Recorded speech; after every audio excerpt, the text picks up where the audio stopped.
Bespoke radio for the masses. Headline edition, July 8, 1947. The Army Air Forces has announced that a flying disc has been found and is now in the possession of the Army. If the game is rigged, change the game. Game changer. I occasionally think how quickly our differences worldwide would vanish if we were facing an alien threat from outside this world. This is Fade to Black with your host, Jimmy Church, on the Game Changer Radio Network and KGRA, the Global Radio Alliance. I need your help to get to the year 1985. You're listening to Fade to Black with Jimmy Church on the Game Changer Network. Well. Here we go. It's Monday, and this is Fade to Black. Bespoke radio for the masses. Today is Monday, June 13th. 165 days into the new year. 201 days left. We are live from a bunker somewhere in downtown Burbank, California. I'd like to welcome everybody listening all around the world, all across the United States. Hither and thither, to and fro, back and forth, up and down, east and west, north and south, far and near. This is Fade to Black. For KJCR, the Game Changer Network, and KGRA, the planets. I'm your so humble host, Jimmy Church. What is cracking, everybody? Yeah, Monday, back in the chair. Feel good, by the way. I feel good because tonight we have a very special guest with us. Larry Flaxman is here. Tonight, a little time travel, little ET. Throw in some mind control for good measure.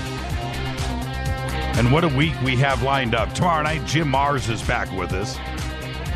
Lost his voice at Contact in the Desert, but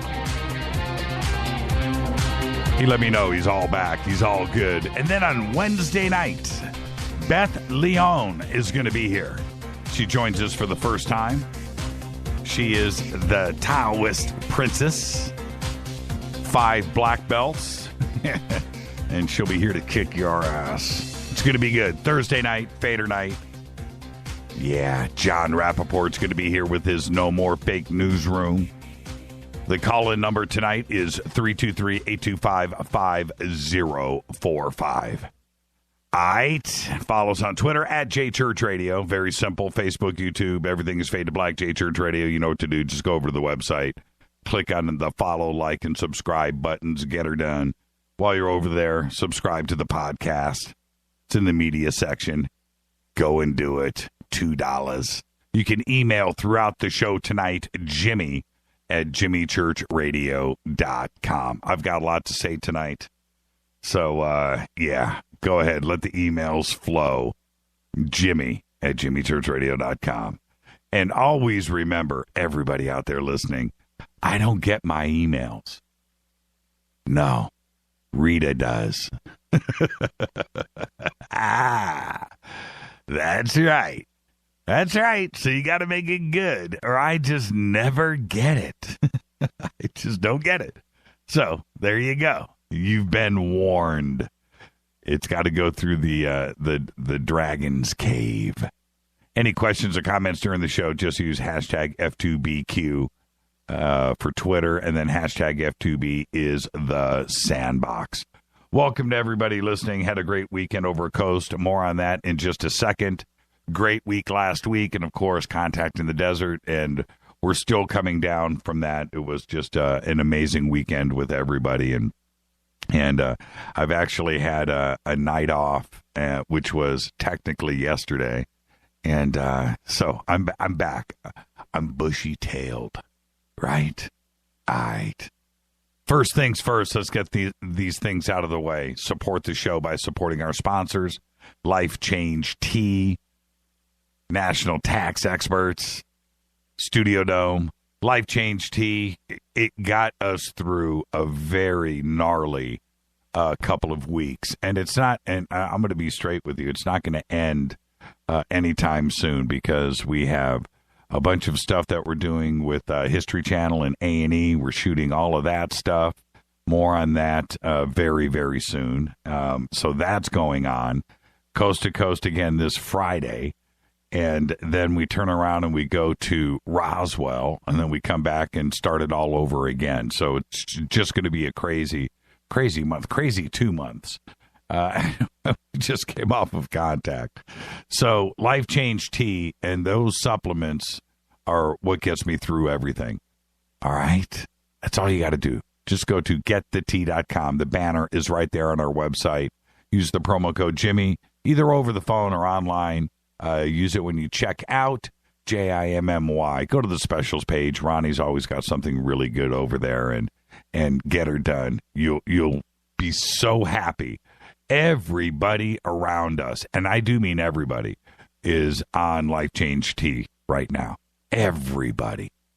Okay? And there's a reason for it. And also Studio Dome and their new TWS True wireless stereo technology, 2 speakers, in a hard shell case, $129. Use the promo code JCRTWS. The banner is right there. All right. In a couple of short weeks, I can't believe it, but we're going to be flying out to Roswell, New Mexico, June 30th. And today is the 13th. So, yes, in 2 short weeks, we'll be flying out to Roswell. That Thursday before Roswell will be a best of show. We'll be on an airplane at that point. Flying into Roswell, and we'll be there June 30th through July 3rd, and all of the information that you need for the Roswell Festival is over at jimmychurchradio.com. And then immediately after that, the Awareness Life Expo up at the Crown Plaza in Sacramento, California, August 13th and 14th. Lori McDonald, Victor Camacho, Patty Greer, Holly Cook, Len Caston, yours truly, and a couple of other special guests that will be announced here shortly. Okay? All right. All the info for that is over on our website as well. With that, let's get this show cracking. It's Monday, and today, Tim Allen is 63. Tim Allen. All you got to say is Galaxy Quest. That's the end of that story right there. Today, Weezer frontman Rivers Cuomo. Love Weezer. Man, that was a good band. Are they still together? But they was good. Man, what was that guitar player's name? He always wore the Yngwie Malmsteen T-shirts. Anyway, Rivers Cuomo today is 46. Stellan Skarsgård is 65. He is one of my favorite actors today. Thor, The Avengers, Good Will Hunting, Pirates of the Caribbean, Dead Man's Chest, Girl with the Dragon Tattoo. He was amazing in that. He was in Mamma Mia, too, and Cinderella. And, you know, a whole lot more. That's just what came off of my brain today. And the one and only Malcolm McDowell today is 73. A Clockwork Orange. Enough said. And also today, Bunk Steve is 29. There you go. Happy birthday, Steve. On this day in history, 1983, it happened. After more than a decade in space, Pioneer 10, the world's first outer planetary probe, leaves the solar system. And the very next day, it radioed back its first scientific data on interstellar space. Yeah. All right. Fader fact. Actor John Hurt. Write this down, and I want you to, you have my clearance. You have my okay tomorrow to repeat this Fader fact. Actor John Hurt holds the world record for dying in movies. Yeah, he has died in more than 40 different films. John Hurt, including, of course, that famous scene in Aliens, and then he replicated it, repeated it in Spaceballs, died in Hellboy, died in V for Vendetta, right? Actor John Hurt. Yeah, poor John, man. He gets halfway through the script, right? Never makes it to the end. He finds the page. It's like, all right, I get it. All right. That's why you got me in this film. All right. Today, Larry Flaxman is here. I've been looking forward to this for a very, very long time. Time travel, ET, mind control, and we're gonna go pretty deep and wide today on subjects. Tomorrow night, Jim Mars is here. The View from Mars, and on Wednesday night, Beth Leone is going to be here for the first time. Thursday night, normal fader night with there it is. Weezer's got a summer tour. See, that's why I love summer tour 2016. Wow. There you go. Weezer is still together. All right. And that's why you want to hang out with us in Twitter, okay, in real time. Just come on over, add Church Radio, hashtag F2B, and look at these, man, look at this. Bob just tweeted out a picture of John Hurt. Mark Tarana just got in a quick pic of Malcolm McDowell in A Clockwork Orange, the famous scene in the movie theater where they propped his eyes open with the tweezers. Still one of the freakiest scenes. Remember that with the eye drops? Walter got another picture in of John Hurt. And then, of course, Stargazer with the Weezer. Met Stargazer at Contact in the Desert. Comes walking by. Jimmy, it's Stargazer. It's like passing ships in the night. She was going one way, I was going the other. And we had a chance to talk on the big stairs. There you go. All right. Let's get this going because I think I figured out the Orlando shooting, but I'm going to get to that in just a second. The shooter, Omar Mateen, dipshit. The Pulse nightclub in Orlando, Florida, of course, was just shot up. And once again, there I was just doing my job, right? Hosting a live radio show, and another tragedy struck while I'm on the air. This time, while I was hosting Coast to Coast this past Saturday, when the lone shooter struck the Pulse nightclub in Orlando, Florida, killing, right now, it's 50 people. Okay? I heard it go down to 49. I've heard it's gone up to 52, but most media is still reporting 50, so we'll stay with that number. And although I was getting the reports in as things were unfolding when I was over at Coast, I chose not to comment and report on it for a few different reasons. And first, I knew that the news and the local news and so forth was running the news on the breaks. Okay, I could hear that in the studio. That was the first thing. And second, the reports were sketchy and inconsistent, and still are. And I didn't want to report on something when I didn't have the complete picture. And the third thing, this happened in the United States. The last time this happened, there was the plane crash and the Mediterranean. I was here on the air on Fade to Black, but before that, the Paris attacks, I was over at Coast, and so forth. It always seems like while I'm on the air, something crazy happens that I have to talk about. And it derails me from the show. And also, I have the responsibility of you guys, the audience out there. And I didn't want to, because this was in the United States and the reports were sketchy, I didn't want to say the wrong thing. I was hearing things, and the reports were coming in from our news outlets over at Coast, and of course we have a big screen TV on, and that's unfolding, and the internet, and so forth, and text, and I wasn't getting a solid footing on what was really going down, so I chose not to comment, okay? And the Coast audience is too large, and I just did not want to give the wrong information. I wanted to let the news outlets and the local news and so forth, certainly in Florida, report on the news themselves as they knew it. It was too fluid and too fast. But 2 days have passed, and now there's a little more information out there, specifically the picture, but I'll get to that in a second. I'm upset. I need some coffee. So, but I know today there is something wrong. I'm still trying to wrap my head around it, but you have to stay with me because I think I've got it all figured out now. There was a huge tragedy that went down. 50 people died, countless injured, families involved, and so forth. Okay, so the sadness and the emotions that are there were all affected by that, and it's here in the United States and so forth. Okay, but putting all of that aside, we have to, because you need to listen to me right now. Get comfortable. And if I make you angry, great. If I don't make you angry and your eyes are open and you go, cool, all right? But there's not going to be any gray area in the middle. My first thought about all of this is that if this was in any other year or decade, 1950, 1960, whatever, we would certainly be on a war footing right now. Borders would be shut down, and the invasion of some country would be forthcoming. You know, that much is certain. But it's not. And it's not for a lot of different reasons. And I'm going to lay it out for you right now.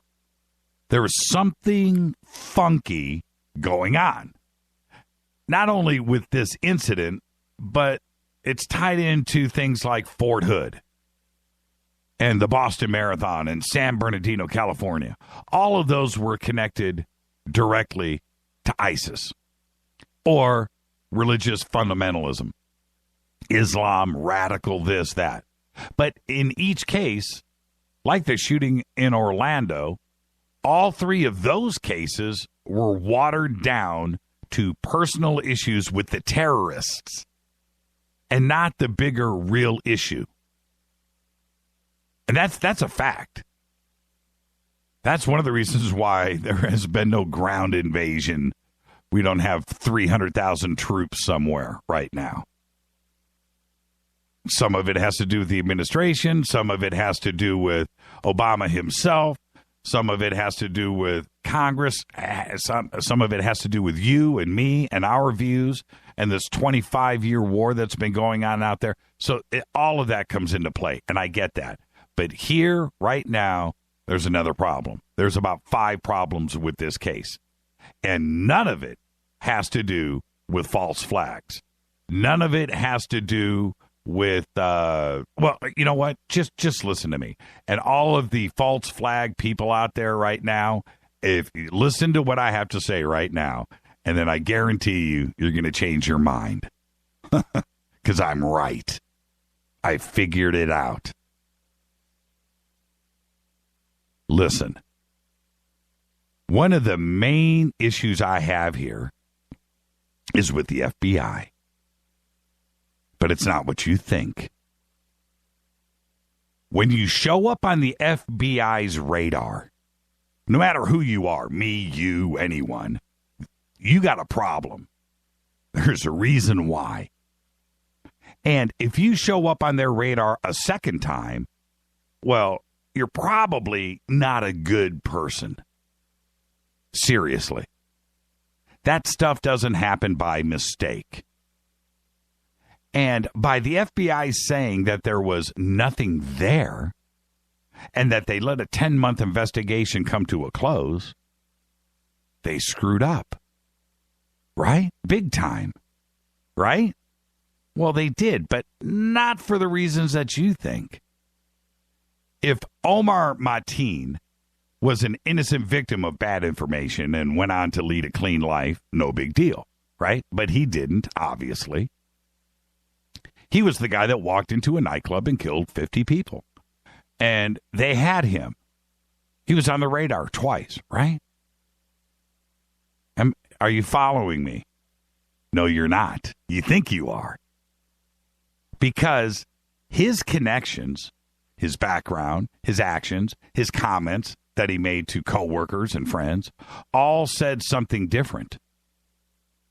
FBI is saying there's nothing there. But everything else is saying there is, right? And they knew this, all of it. They did, but they knew something that you didn't. They say that they listened to him and believed him and that it was all a mistake. Well, I'm not buying it, but I am. There's a reason. Now listen, just follow me. Because next, that's the first piece of this puzzle.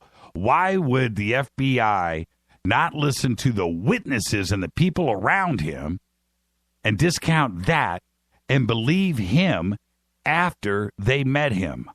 Right? Is there something sinister going on? No, there's not. There's nothing sinister at all. They knew something. So that's the first piece. Next, the media and the government, the law enforcement, have all been trying to force ISIS into this. A square peg in a round hole. From the word go, it was ISIS. His name is Omar. Oh, man, he's got to be a radical. He's got to be ISIS. Let's fit this all together. And although this is possible, and it also may very well be the case, right now I'm not so sure it was the reason. That's number two. Let me explain. Let me break this down for you. I'm a Dale Jr. fan. I love Dale Jr. But he can't win a race to save his life. Bad choice of words right now. I get that, but go with me. Another weekend goes by, and Dale blows another race on the last lap like he always does. And I'm upset. And I get drunk. And I say some stupid things, walk around my neighborhood kicking over mailboxes and trash cans, yelling Dale Jr. sucks, right? The next day, I decide to go out and rob a bank. And I rob it because I'm about to foreclose on my house. And my wife doesn't know that I've lost my job, that I've been hanging out in a bar all day instead of working. She doesn't know that. That's why I robbed the bank, so I can pay my bills. But the news goes and talks to my neighbors, and they tell them that the day before I was drunk and yelling stuff about Dale Jr. losing another race. So now the news is going to say I robbed a bank because Dale Jr. lost. Right? But that's not the case. I robbed the bank because I lost my job. It had nothing to do with Dale Jr., me being a fan. Same thing with Omar and ISIS, because his connections to ISIS were remote, and they were forced. ISIS didn't come after him. More on this in a second. So, this Omar guy has had some contact with, distant with ISIS, sort of. And I get that, but does that mean it's the reason why he did it? I think he was trying to get into ISIS, but they didn't want him. That's why the FBI questioned him. He was trying to be a part of something, a group, anything, but it just wasn't happening for him. And we all know a guy like this wants to be part of a group, wants to be somebody, but it never quite happens. I think his entire world is about to be exposed. It's going to happen. I feel it. And you heard it from me here first on this show. And it's going to have very little to do with ISIS. A little bit. But more about a crazy underground sex life.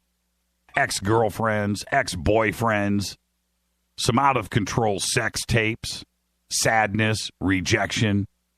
He's trying way too hard in that pic. That's right. That pic. He's trying too hard to be someone else. That pic, the first time I saw his picture, you know, the one with his cell phone, and I looked at that and I was like, what kind of self-respecting radical ISIS fanatic poses like that? What's going on here? I don't care who you are or what you are about. I don't care. Go take your pictures. Have your good time. I don't care. Gay, straight, bisexual, transvestite. You like to wear little boys' clothes and run around the house with a fly swatter and chase your wife when she's wearing a Girl Scout uniform. I don't care. I don't care what you're into. But when you take a picture like that, it's everything about you. The dude in that picture was not or is not some type of radical religious fundamentalist. Nope. That ain't who's in that picture.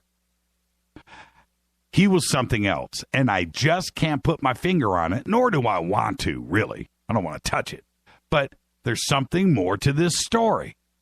There is a reason why ISIS ain't holding him up as a hero right now. There's a reason for it. There is a reason why the media and law enforcement can't and won't fit ISIS into the narrative. Because it's not there. There is a reason why Washington ain't saying anything. And there is a reason why the FBI said no problem found. You know why? Because they brought that guy in for questioning. They smelled the bad cologne, right? They saw his actions and his mannerisms, and they knew that he was a 100-pound poofta, a faker, not a gay man. That's not, no. That would bring down, every great gay man out there. No, this guy was not that. This guy was a poser. It's all in that picture with the duck lips. Yeah. So go take another look at that picture.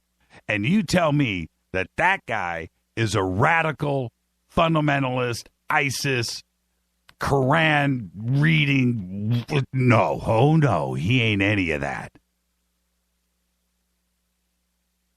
When I bring up the false flag issue, even the government, if they were going to set up a false flag, the last guy that they're going to go and throw in there is a dipshit like that. I figured it out. And I'll say it again. Congratulations, dipshit. Not even ISIS will claim you. And I figured it all out. That tragedy that went down in Orlando, the families, our thoughts and prayers are with everybody. But it ain't no false flag. It ain't no ISIS. It ain't no nothing. It was a dipshit, confused, stupid ass. And I guarantee you it's going to come out that he was trying to be a part of that gay scene. But even he wasn't one of them. He wasn't good enough. Think about that. Makes me angry. Going and shoot up a cool club like that and ruin all of those lives and everything else just because you're a dipshit with duck lips. Think about it. This is Fade to Black. I'm your host, Jimmy Church. And sometimes, my friends, we figure it all out on this show. This is Fade to Black. I'm your host, Jimmy Church. Bespoke radio for the masses. Our guest tonight, Larry Flaxman. Tomorrow night, Jim Mars. Wednesday night, Beth Leones. Fade to Black. I'm your host, Jimmy Church. I'll be right back.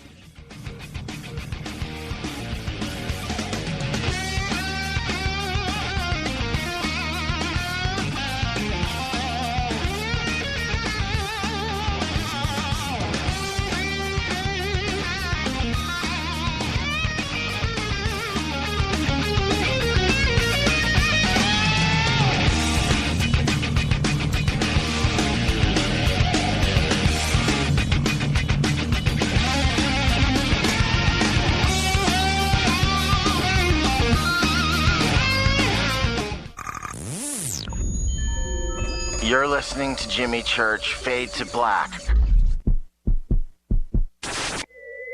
Fade to Black will now pause for alien identification. The station that talks the net. KGRA Radio.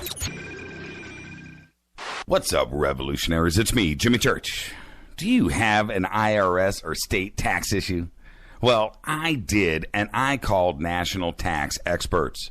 My problems were fixed, done, fini, and man, I got to tell you, it was a relief. National Tax Experts are a recognized tax office that services clients in all 50 states. It doesn't matter where you live. Give them a call. I'm telling you, they take the time to understand each and every client's individual financial status as well as their financial goals. And that's exactly what you need, my brother, when you're taking on the evil 3-letter. So, seriously, give them a call today at 1-877-909-5444.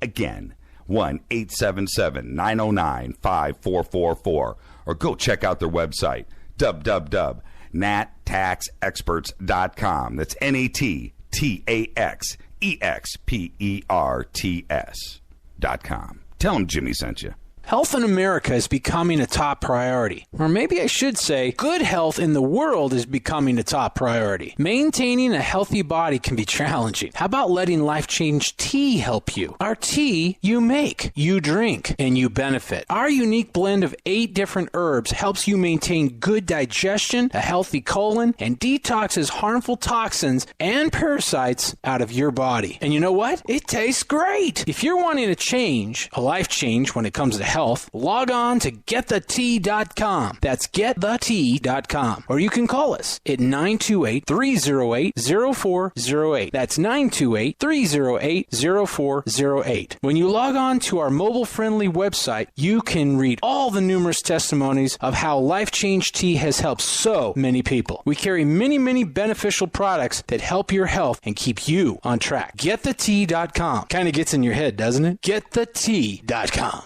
9 out of 10 geneticists agree. Fade to Black is not your father's radio show on the Game Changer Radio Network and KGRA, The Planet.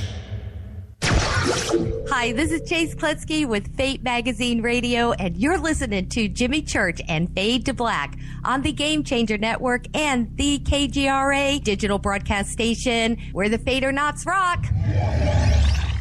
Hi, this is Rob Reiner from Anvil, and you're listening to JimmyChurchRadio.com. What's up? I'm Chris. What up? This is Kyle Massey. You're listening to Jimmy Church Radio.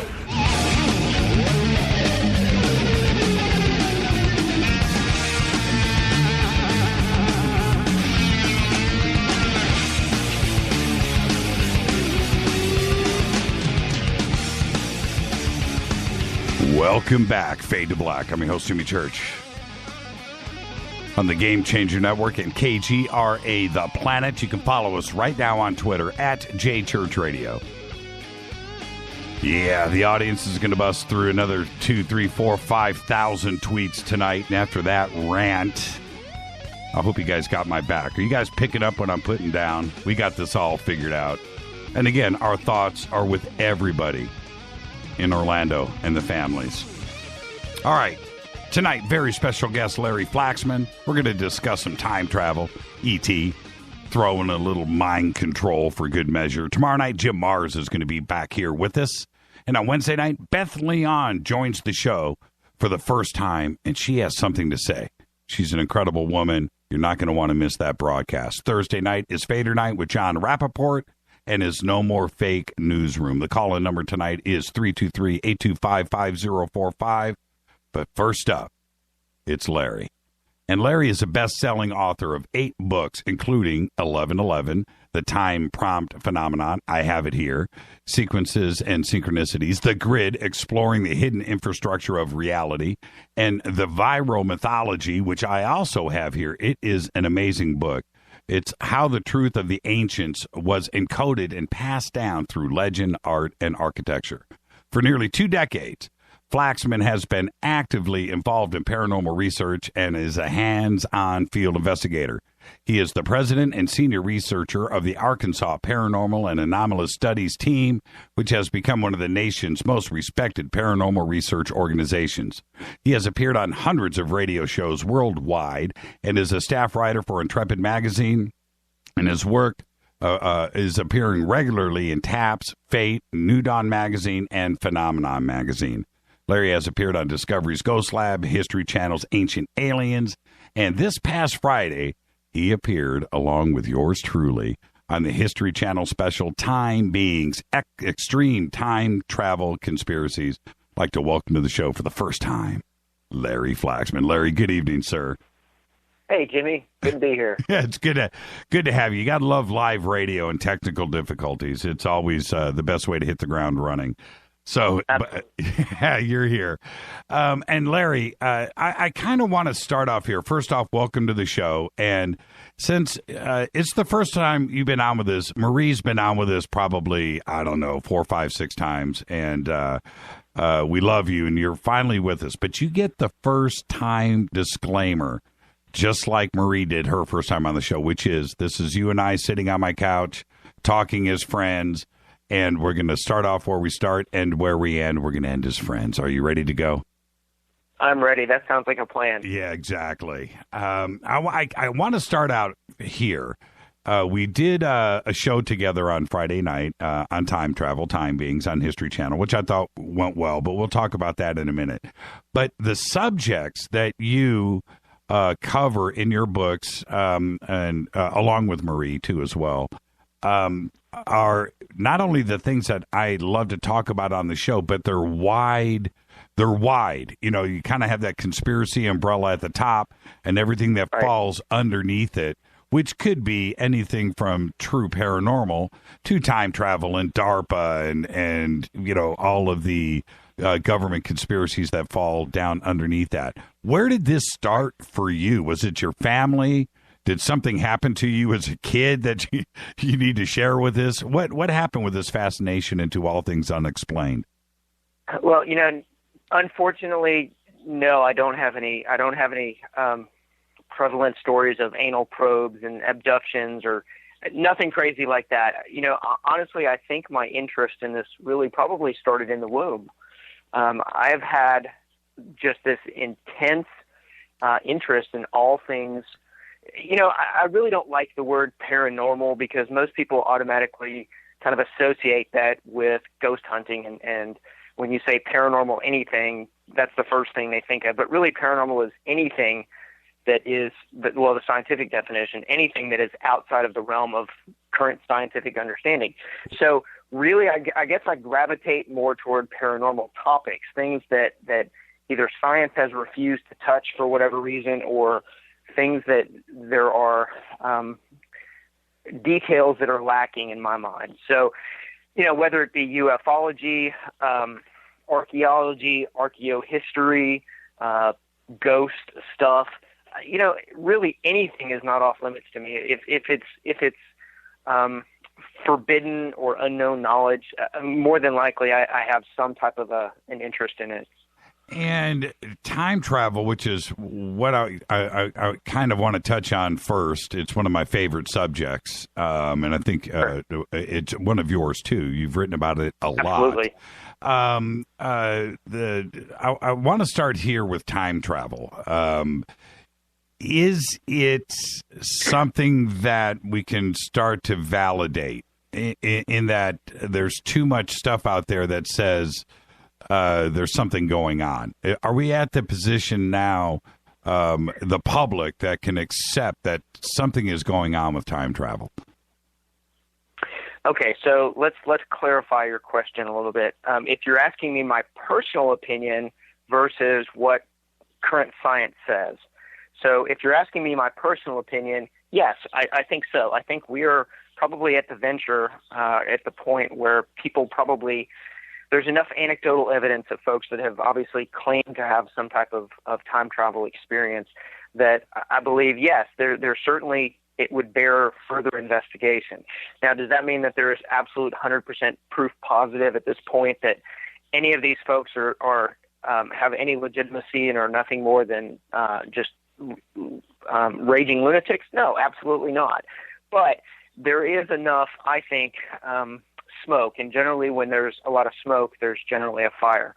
Now, from a scientific perspective, is it possible? That's kind of the greater overarching question here. And the answer to that is absolutely. Even Albert Einstein's talked about the possibility of FTL, or faster than light travel. And there certainly is, from a traditional Newtonian physics perspective, there is the possibility of going back in time. Now, there is a huge, huge amount of unknowns that are kind of tied into that. One is an energy source. You would need something that would be very, very significant amount of energy, something that is well beyond currently what our technological means are. Secondly, well, not even secondly. There's a lot of technological issues with even beyond achieving that faster than light travel. There are other issues as well. But then you've got some other issues as well. The grandfather paradox. If you do go back in time, is it possible, first of all, to go back in time? And would you be simply an observer? Would you have the ability to change things? There's a lot of unanswered questions. And I think from a scientific perspective, we're not even close. That's probably something, I don't know, probably 20 to 50 years out before we have, I think, any type of real scientific validation of whether that is a feasible likelihood.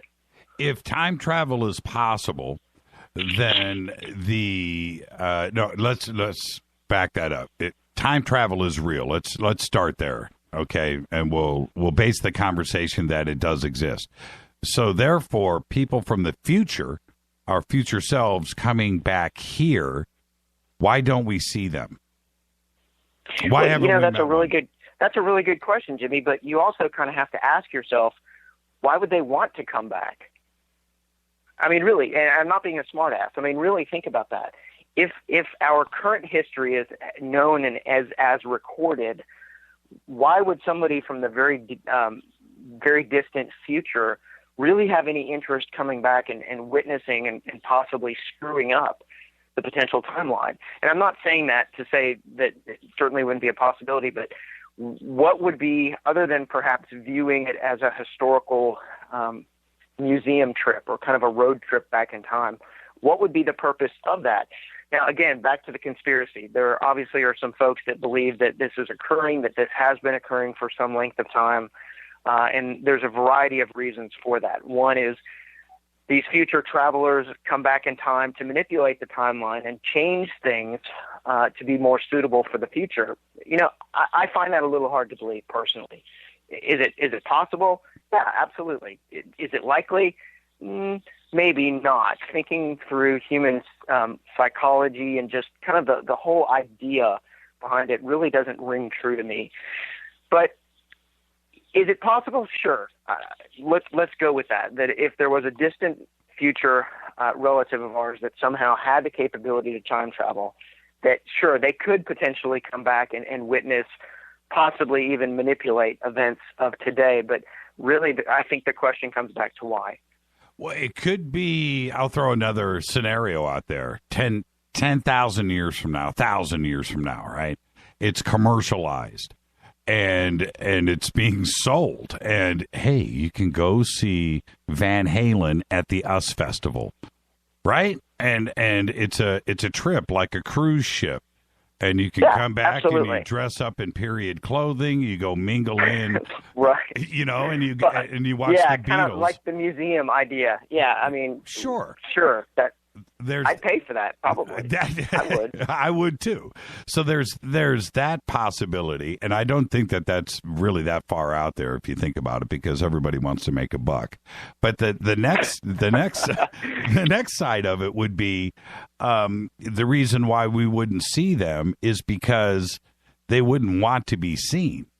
That it would mess up the potential timeline, number one, and ruin the future, and number two, we would probably keep them here, and just think about what that would do to society if we found a time traveler from the future here. What that would do to the future itself, it would be sensationalized and so forth. So you wouldn't want to be seen. And if you went back, you know, Larry Flaxman, you know, pays his ticket, and you want to go back and watch the you want to see Christ on the cross, right?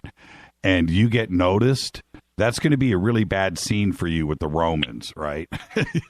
You're going to be... Okay, so let's talk about that for a minute, because we both know and love a gentleman that spoke with us for the TV show that claims to have actually done that. Yes. That had gone back in time. Andrew Basiago claims to have gone back in time as a DARPA time traveler, a government experiment, went back in time, and then was allegedly photographed at the days in front of President Lincoln as he was addressing the crowd. Now, there is a lot of folks that think that Andrew is absolutely crazy, that thinks his story is nuts, that photograph is nothing but just a blurry fifth, sixth plus generation image, and you can't see any details that would absolutely discern or identify that to be Andrew. But I've heard his story, and to me, there seems to be a lot of legitimacy to the things he says. Obviously, he truly believes it. I think he beyond believes it. I think that he lives it.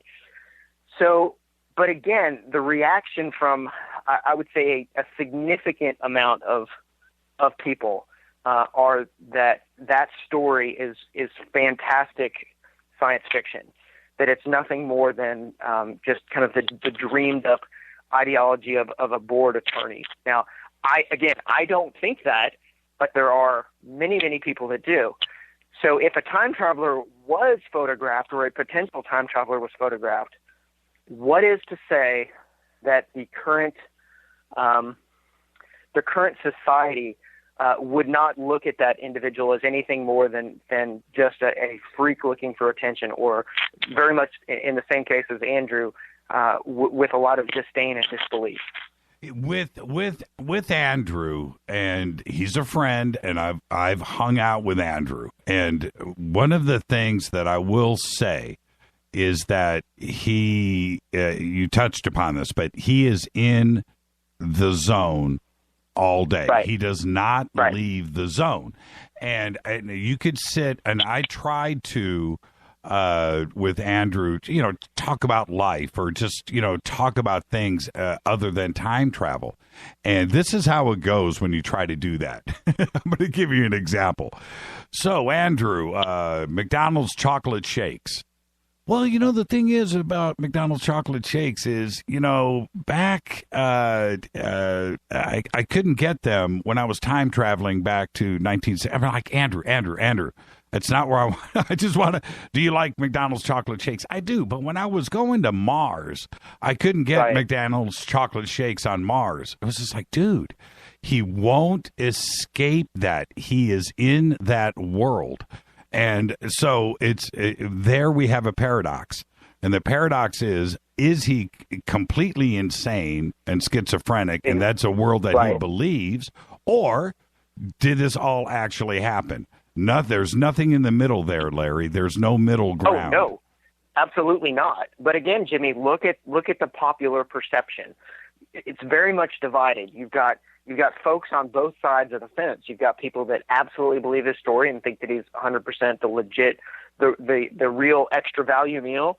And then you've got some folks that think that he's just absolutely batshit crazy. Right. So it really is such a polarizing thing that my point really is this, that if there is a person that would somehow be, quote, identified as a time traveler at some point, how could that...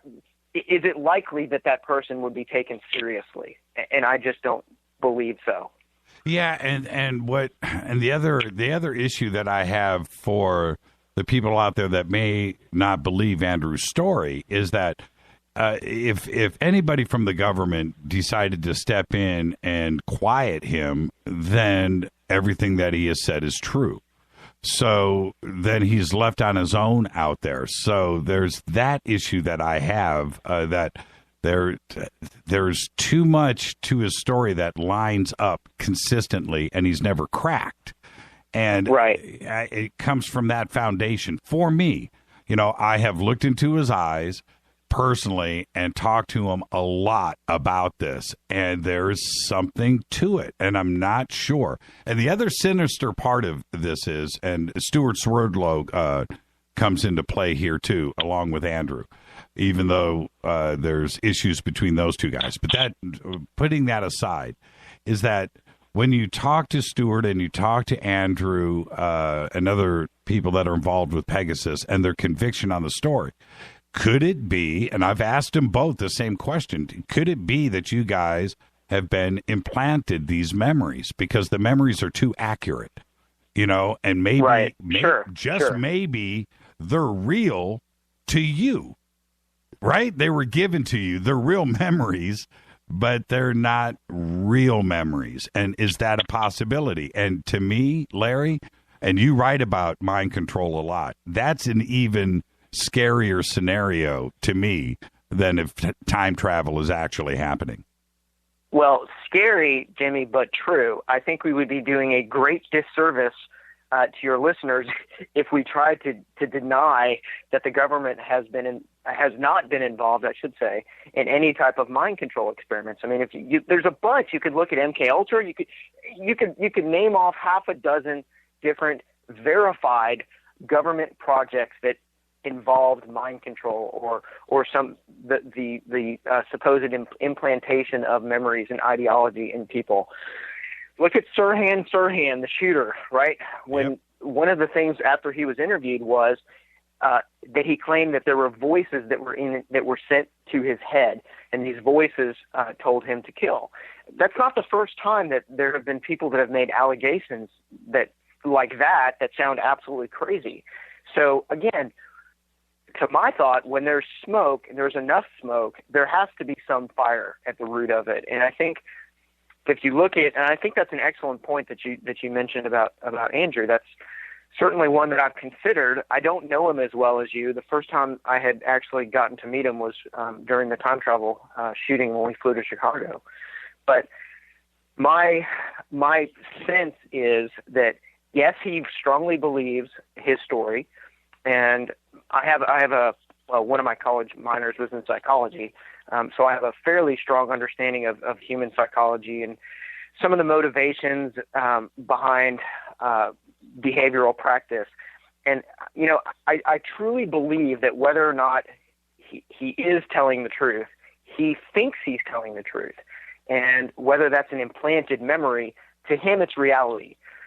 So whether he had those experiences and he time traveled and he was actually a part of this government project, and whether he traveled to go see President Lincoln, I can't say. I wasn't there. Scientifically, does it match up? Maybe not, but he believes it. And, there's a very thin line, I think between, and I've written about this, very thin line between perception and reality. Reality is not the same as your perception. Absolutely not the same. Your perception shapes your reality. So his perception that he had these experiences have by proxy created these experiences and have formed his reality. So again, I don't know if he's really experienced these things, but he believes them, and that's good enough for me. Our guest tonight is Larry Flaxman. This is Fade to Black. I'm your host, Jimmy Church. We're talking time travel. More with Larry right after the break. Stay with us.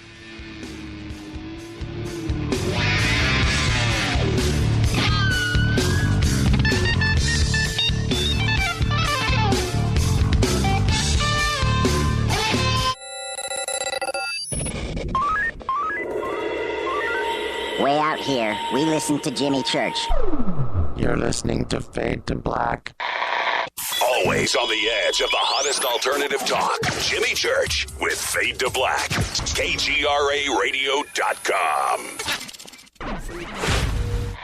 ¿Qué tal, mis amigos? Yo soy Mario Carson, el tiburón, y los invito para que escuchen a mi buen amigo Jimmy Church Radio. ¡Claro que sí! Do you know what's in your body soap? Well, I didn't know the answer until about 5 years ago when I looked at the label of my soap and was shocked to see all the chemicals. For my entire life, I had been assaulting the largest organ of my body, my skin, and to think my children were using it too. Well, a lot has changed since then. Today, my family and I operate Stone City Farms, where we make and sell all natural goat milk soap using fresh goat milk from goats we raise on our farm. Our mission at Stone City Farm is to produce high-quality, all-natural goat milk soap for people who want a fresh, unrefined, natural product. At Stone City Farms, we offer scented and unscented soaps and a signature line of gift sets customizable to your needs. To see what our customers are saying, go to StoneCityFarm.com. Use the code NATURAL for a 20% discount. That's StoneCityFarm.com, code NATURAL for 20% off your order. You never know what could be hiding in your soap. Did you ever turn to your radio for your favorite talk show to find that it's been preempted for this? In the air to deep right center. Back goes Lewis to the wall, and it's out of here! Or this? And I'm ashamed of you and Hillary for voting for it. Do you have a favorite talk radio program that's not available in your city? Just go to TalkStreamLive.com for links to the best streaming talk radio shows. At TalkStream Live, you will find live talk shows 24 hours a day, 7 days a week. All your favorites are here. With such a large selection, you will also discover some new favorites. On the go and still want to listen? With a mobile smartphone, simply type TalkStream Live on your internet browser. Now you can take internet radio with you. You will also find hundreds of music, news, and sports streams. Best of all, the TalkStream Live directory is free and there's never a login required. Remember TalkStreamLive.com, the fastest route between you and your favorite talk radio show. You are listening to Fade to Black with Jimmy Church on the Game Changer Network. Oi, oi, I'm Reese Evans. You're listening to Jimmy Church. This is Revolution. The revolution will not be televised. The revolution is on radio. Ciao.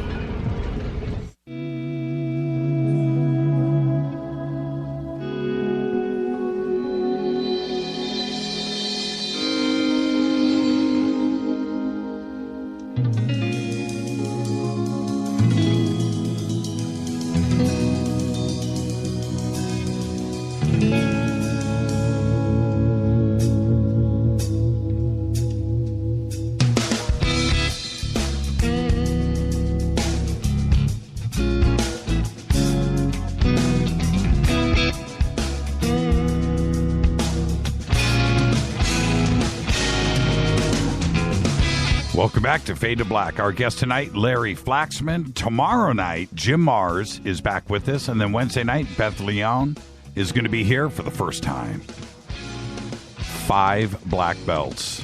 Thursday night, Fader Night with John Rappaport and his No More Fake newsroom. Larry, I said before the break that, no, actually, I think I said it to you during the break, that what are some, for you, you've been writing about time travel for a long time. What's your favorite cases and examples of time travel? Oh gosh, my favorite cases of time travel. I couldn't hear you during the break. There was like a lot of like music and stuff going on, or else I certainly would have been better prepared to answer the question. Wow. Well, I like the idea, or certainly the story of the Philadelphia experiment. I think that's probably one of my absolute favorites ever since I was a little kid. Håkan Nutqvist, if I'm pronouncing his name correctly, is a fairly newer incident that I'm kind of a fan of. It's legit. Gosh, I mean, there's so much to talk about with Camp Hero and some of the different things that happened there. I mean, I don't know that I have a favorite. Probably Montauk. If I had to name one, it would be Montauk. But all of them fascinate me. I mean, don't they just interest you? I mean, all the different stories, all the different individuals' takes on things, and it seems like there's not a lot of similarity between so many of the different stories as far as how the actual occurrence happens. What the experience was like. I mean, there's just not a lot of similarities, and I think that's what I really enjoy is reading about the uniqueness. And again, you can kind of take it as it is. And well, let me jump in really quick because with Montauk, I have, just like you, I've researched every angle. I've listened to every interview, every story that, when I say every, I'm not holding back here. There isn't anything that I haven't researched when it comes to Montauk. And what alarms me about Montauk is the details. And that's what's flippy for me here. There's something going on from the motel outside of town to Camp Hero itself, and then also the land deed that is involved there. And the aspect that there was supposed to be nothing underground. And then, of course, Chris Garitano gets in there and videotapes an elevator shaft, right? Now, so there's something underground there that all of them, everyone, Stewart and Everybody else that has talked about Montauk has talked about the underground side of Camp Hero. And sure enough, it does exist. So now, does that mean that everything is true? I'm not so sure, but certainly the government said that elevator shaft didn't exist. Mm-hmm. Well, again, I mean, if you look at some of the players that were involved in Montauk, I mean, you've got some certified nuts for sure, in my belief. You know, I think some of the people that have claimed to be involved in it, I wouldn't trust them to bring me a Coke. But, you know, some of the detail, actually, I'm not going to say some, a lot of the detail that's been provided really does fit. I mean, and it makes a lot of sense. But, you know, I guess I'm really one of those black and white kind of guys, you know. Other than the movie 50 Shades of Grey, I really don't see shades of gray when I'm researching and trying to dig deeper into topics like this. I mean, to me, there's really not. It's either black or white, binary 0 or 1, yes or no. And the Montauk story, while very interesting, and certainly there are a lot of weird intricacies, specifically in my thought, involving the land and the property and some of the things that you had mentioned, there's just not enough meat really to the story. I mean, there's just, to me, there's really no evidence. Now, I have to admit, I don't know a lot about the elevator shaft, so that's something that's new to me. I've not read anything about that. But everything else, as far as the radar dish, it's a standard Sage radar dish. There wasn't really anything spectacular about it at the time. It wasn't, you know, extremely high tech, and to this day, it's still not considered to be a high tech array. But the equipment and the things that have been described by Al Bielek and some of the other folks that have been involved in that. Now, again, as I'm not a time traveler, at least I don't think that I am, or know that I am. I don't know whether the technology that's been described is something that would be far-fetched, or if it would be fairly possible and legitimate. But the idea of the chair and the monsters coming back, I mean, a lot of it to me is just so far-fetched and outrageous that it's almost like you're picking and choosing from different stories. You know, it's almost like you've got your monsters, so you bring a little bit of science fiction in. You've got your history, so you kind of pull that into the mix as well. And there's so many different aspects of the Montauk story that I don't know what I think, to be honest with you. It's interesting and it's fascinating reading about it, but there's so much unknown there. There's not a lot of smoke as far as I'm concerned for that story. Now, the Philadelphia experiment, on the other hand, we can talk about that at some point if you want. To me, there is a lot of smoke to that. I mean, there's a lot more science, I would say, and a lot more possibility of that being a realistic event, much more so than Montauk. But I don't know. Montauk to me it's interesting. I certainly would like to read more about these the elevator shafts. What was the story with that? Well, they all talked about the underground facilities there, and the United States government and the military had always said that all of the facilities there were everything was above ground. There was nothing below ground, and the land grab or the deed that is there for the Park Service is that the Park Service now has control of everything above ground. Everything. Okay, below, yeah, I knew about that. Right, and everything below ground is the military, but they said that the military said that there was nothing underground. So Garitano gets in. He's shooting his film, The Montauk Chronicles, and he gets, he breaks in, gets inside the building, and is, documenting everything. And there's an elevator shaft going straight down into the ground, and so that right there says that the government isn't telling the truth. Not that they should. It's a secret facility. I get that. But they were adamant about there being nothing underground there, that everything was above ground. So, but there's that part of it. But when you have Preston Nichols and Peter Moon and Al Bielek and Stuart Swerdlow talking about this complex facility that is there, and what you see at Camp Hero, which is above ground, is very limited. What they were talking about was everything being underground.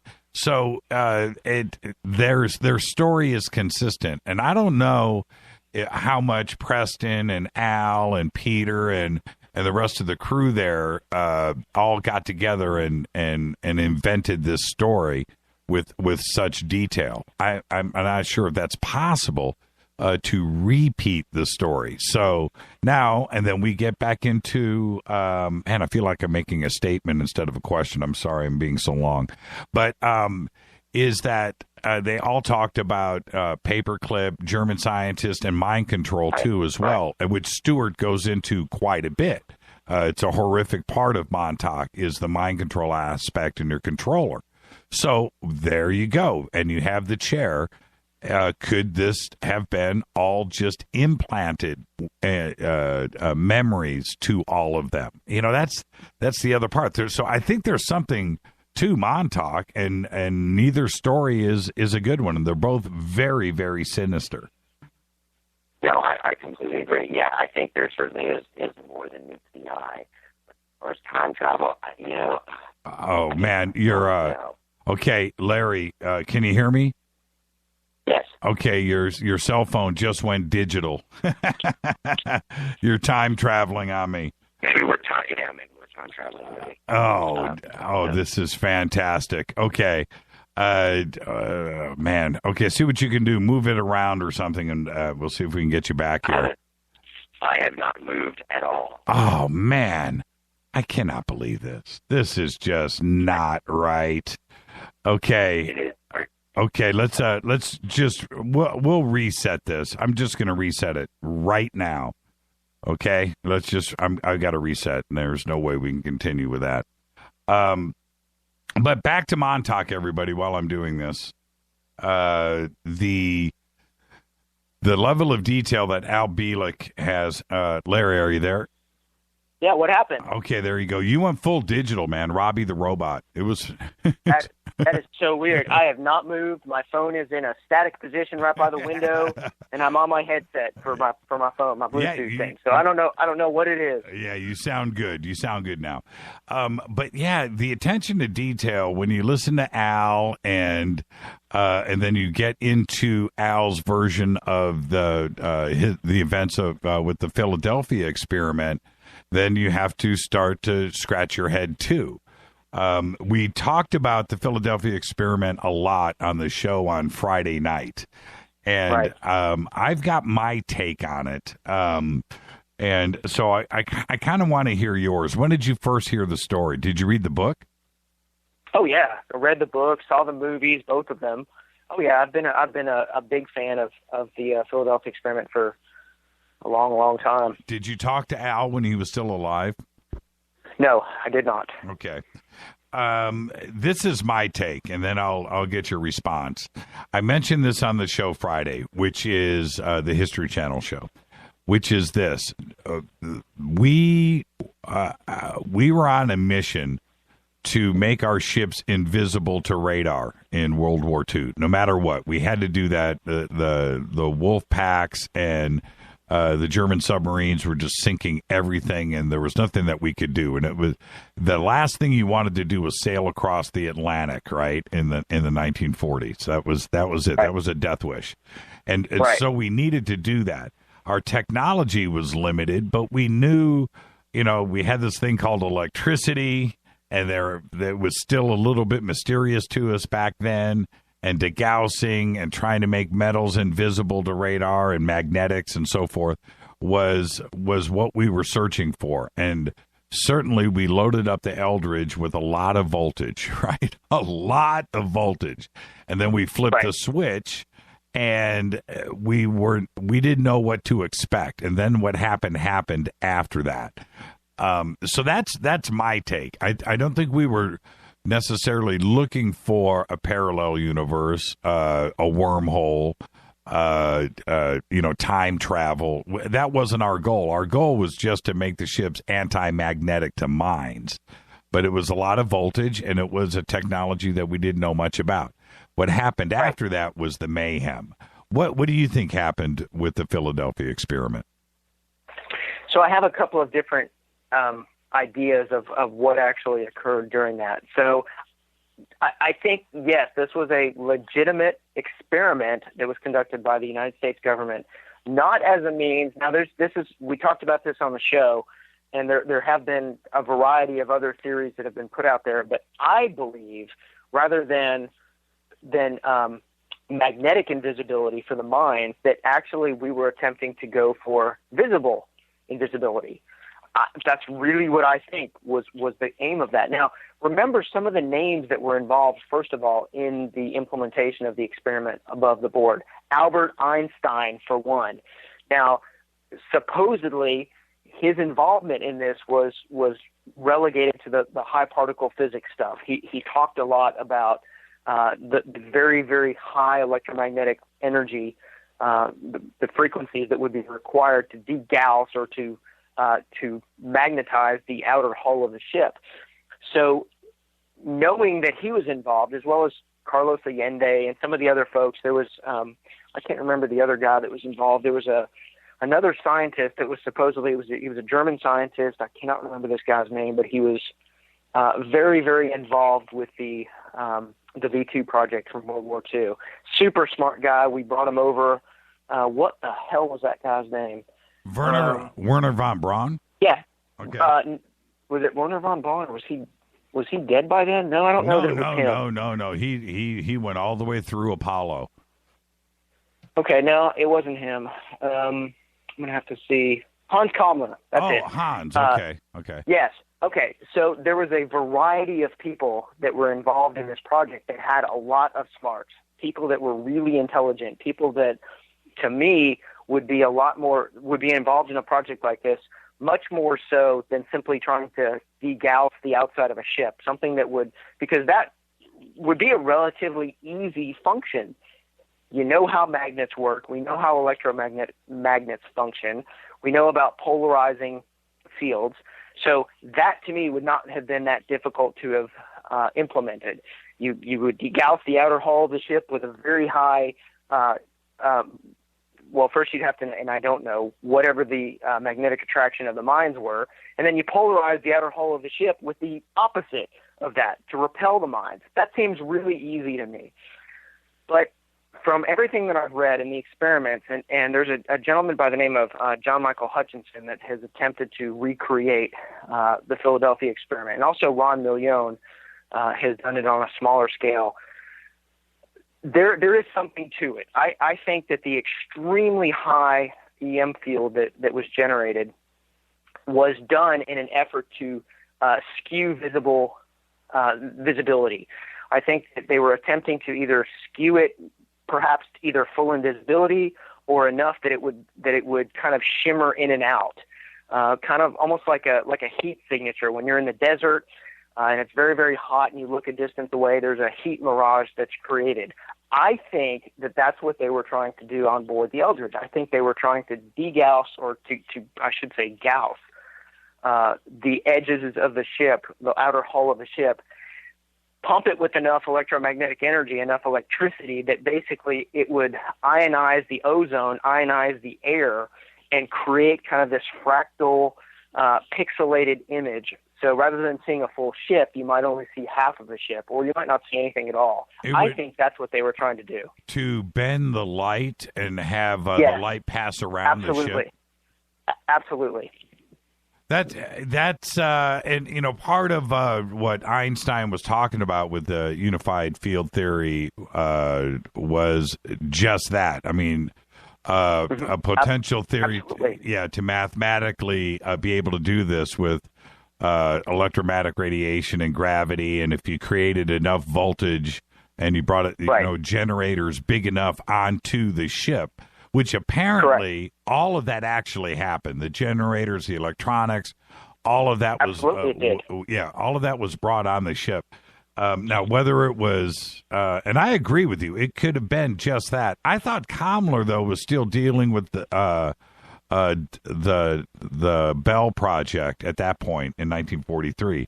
I didn't know if they would have tapped into his mind unless they pulled him back over here. But that's interesting. Or if they took Kammler's ideas. That's another possibility, too, as well. Because Kammler was busy messing with time travel at that point, I think.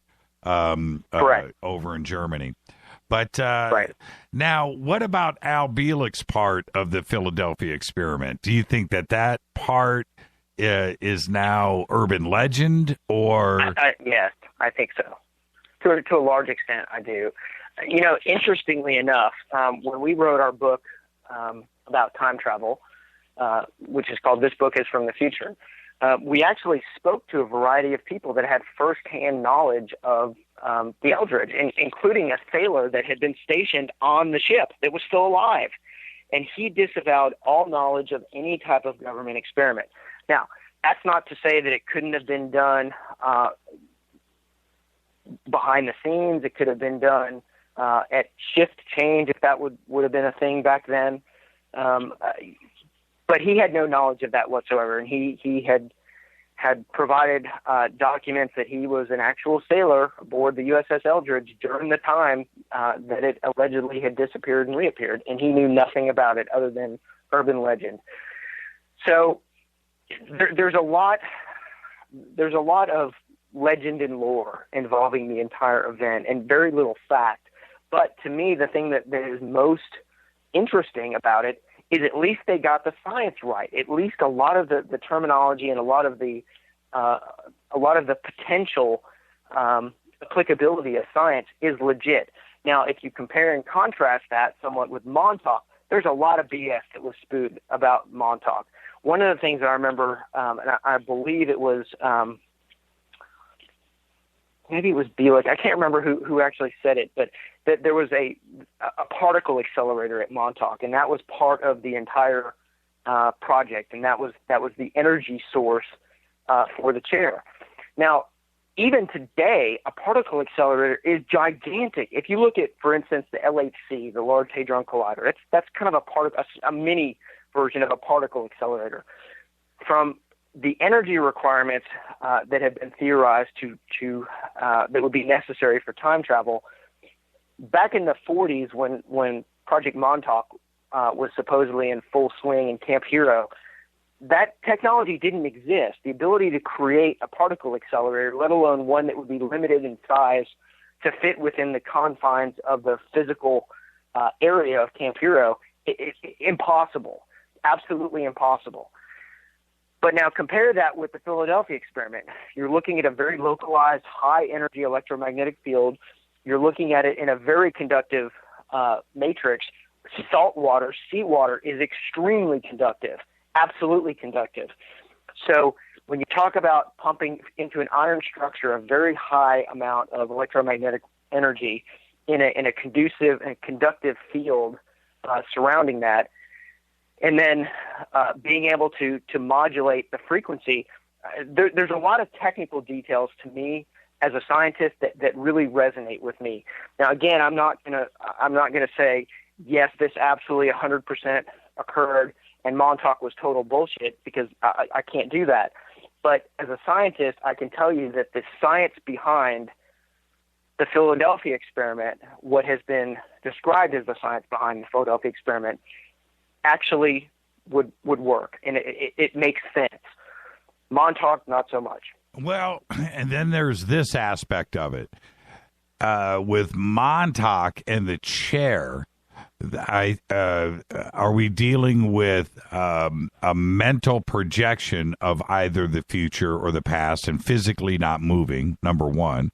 And number two, with the Philadelphia experiment and other ideas with time travel, and certainly with the theory of relativity and the way that Einstein presented it, then we're talking about a physical movement of time travel.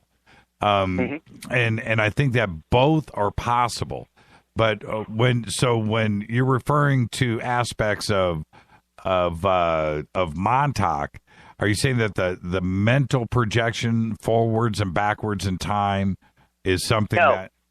Absolutely not. No, I think that is possibly and very legit. I mean, really, think about it, Jimmy. Every night that you go to sleep, right, and you dream, legitimately, you're traveling in time. You're in a fixed stasis. You're able to in the dream state go forward, backward, wherever you want to go. So in effect, you are time traveling. But from the physical perspective, that is where things to me get a little bit shaky. And from my understanding of Montauk, it was not just mental time travel. That the purpose of the chair and the particle accelerator and the energy source that was required was to actually physically time travel. Think about Andrew, right? That was physical. That wasn't just mental time travel. He appeared allegedly physically in front of Abraham Lincoln. So I do think, yes, I think that we need to draw a very distinct demarcation line here. Yes, I think that mental time travel, 100% legit, 100%. I think all of us have done that at some point in time, whether it's been in a weird kind of like geographic deja vu moment where you think you've been to a place, perhaps you have in the past, perhaps you have experienced something different. People that have had out-of-time experiences where they're standing and all of a sudden the scenery seems to change, either to future or past, and then it kind of shifts back into current reality. Yes, I think that we all, to a certain extent, either have the ability to physically time travel, and think about this too. Time doesn't exist. Okay, so let's talk a little bit about the science of time for a second. The concept of time is a man-made function. We created the idea of time as a linear function to allow us to track the progression of events. In nature, time doesn't exist. There is no such thing as 1 o'clock, 2 o'clock, 3 o'clock. We have created that as a way to track progression. So in the natural order, in the physical natural world, time simply is nothing. Everything that ever was, is, or will be is right now. Now is the only time that actually exists. That's a pretty heady topic, idea to kind of think around that, because that really speaks to a lot of different things. That speaks to many different explanations toward paranormal things, people that have witnessed paranormal events, a variety of different deja vu types symptomology, a lot of things, that whole idea of time not existing. So when you talk about being able to physically time travel, I have my doubts about both of those projects being able to achieve that. But mental time travel, absolutely. I think we're doing it now. It's certainly a possibility. There are probably people that do it every single day, whether you realize it or not. Perfect example. You're on your way to work in the morning. You're not paying any attention. You're just kind of zoned off. Next thing you know, you're at work. Where did that time go while you were transiting to work? It still clicked off. It still ticked off on your handy Timex on your wrist. But to you, your perception of that time was gone. The perception of that time was so far from you that your reality didn't even include that as part of that. We'll pick up right on the backside. Our guest is Larry Flaxman. We're talking time travel. This is Fade to Black. I'm your host, Jimmy Church. More with Larry right after this. Hi, everybody. This is Rob Halford, the Metal Guard on JimmyChurchRadio.com. KGRA Radio. Intelligent talk. So, you love talk radio? Then you'll love TalkStreamLive.com. TalkStream Live is always on, 24/7, with the best streaming talk shows. Find your favorite talkers and discover some new ones. It's free, readily available online or on any smartphone or tablet. Finding your favorite talk shows all in one place has gotten a whole lot easier. Just go to TalkStreamLive.com. Be sure to download the free apps from Google Play or the iTunes App Store. If your home has hard water and it's leaving white spots, then it's likely that limescale is clogging your pipes. Limescale can cost hundreds of dollars a year in wasted energy and early appliance breakdown. HydroCare systems available at Wave Home Solutions prevent and remove limescale with just a simple filter change every 3 years. There are no salts, chemicals, or magnetic coils. Satisfaction guaranteed. For more information, just go to bestwater123.com. That's bestwater123.com. Hi, I'm Richard Dolan. When I'm not hosting my radio program, The Richard Dolan Show on KGRA, or writing new books on UFOs, I run a publishing company. I'm proud to say that Richard Dolan Press has published some of the most fascinating books available on UFOs and related subjects. They include Dr. Bruce Maccabee's classic analysis of the UFO cover-up, David Marler's breakthrough book on triangular UFOs, Dr. Richard Sauter's unique work on underground bases, and other classics by Grant Cameron, Chase Kletsky, and Dr. Bob Wood, not to mention intriguing works by Eve Lorgan and Laurie MacDonald that deal with truly bizarre phenomena. I'm proud to publish such high-quality and original works, and there are several amazing books about to be released over the next few months. Go to richarddolanpress.com to learn more.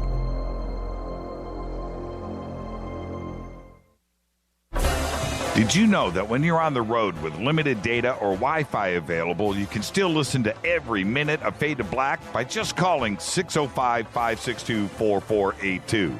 No smartphone, app, or internet needed. It saves your data plan and no extra cost if you have unlimited minutes. Just call 605-562-4482. You can listen to me, Jimmy Church, on any phone, anytime, anywhere. Go Beckley Tappy.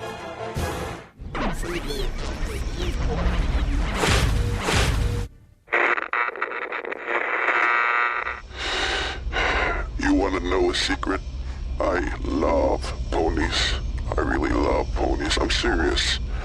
I couldn't stay sane without ponies to brush. Why Fade to Black? Because you never got that pony, damn it.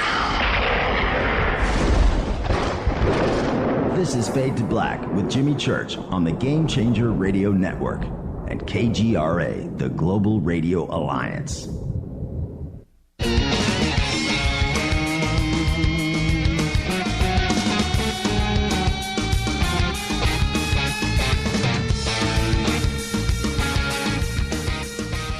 Welcome back to Fade to Black. Our guest tonight, Larry Flaxman. We're talking time travel. We're going to jump into some E.T., trust me. A little mind control, too. Tomorrow night, Jim Mars is going to be here, The View from Mars. And on Wednesday night, Beth Leon is going to be here. And then Thursday night will be another Fader night with John Rappaport and his No More Fake newsroom. Larry, John Titor. What do you think of the John Titor phenomenon? I'll go with that word. Well, it went viral. What else can I say about it? Yeah. Were you following the events as they unfolded in 2000? I was, actually. That was even back before really the internet really was kicked off. That was back on news groups. Mm-hmm. Yeah, I was. Now, for me, I've got a lot of direct involvement with the Titor story, so, but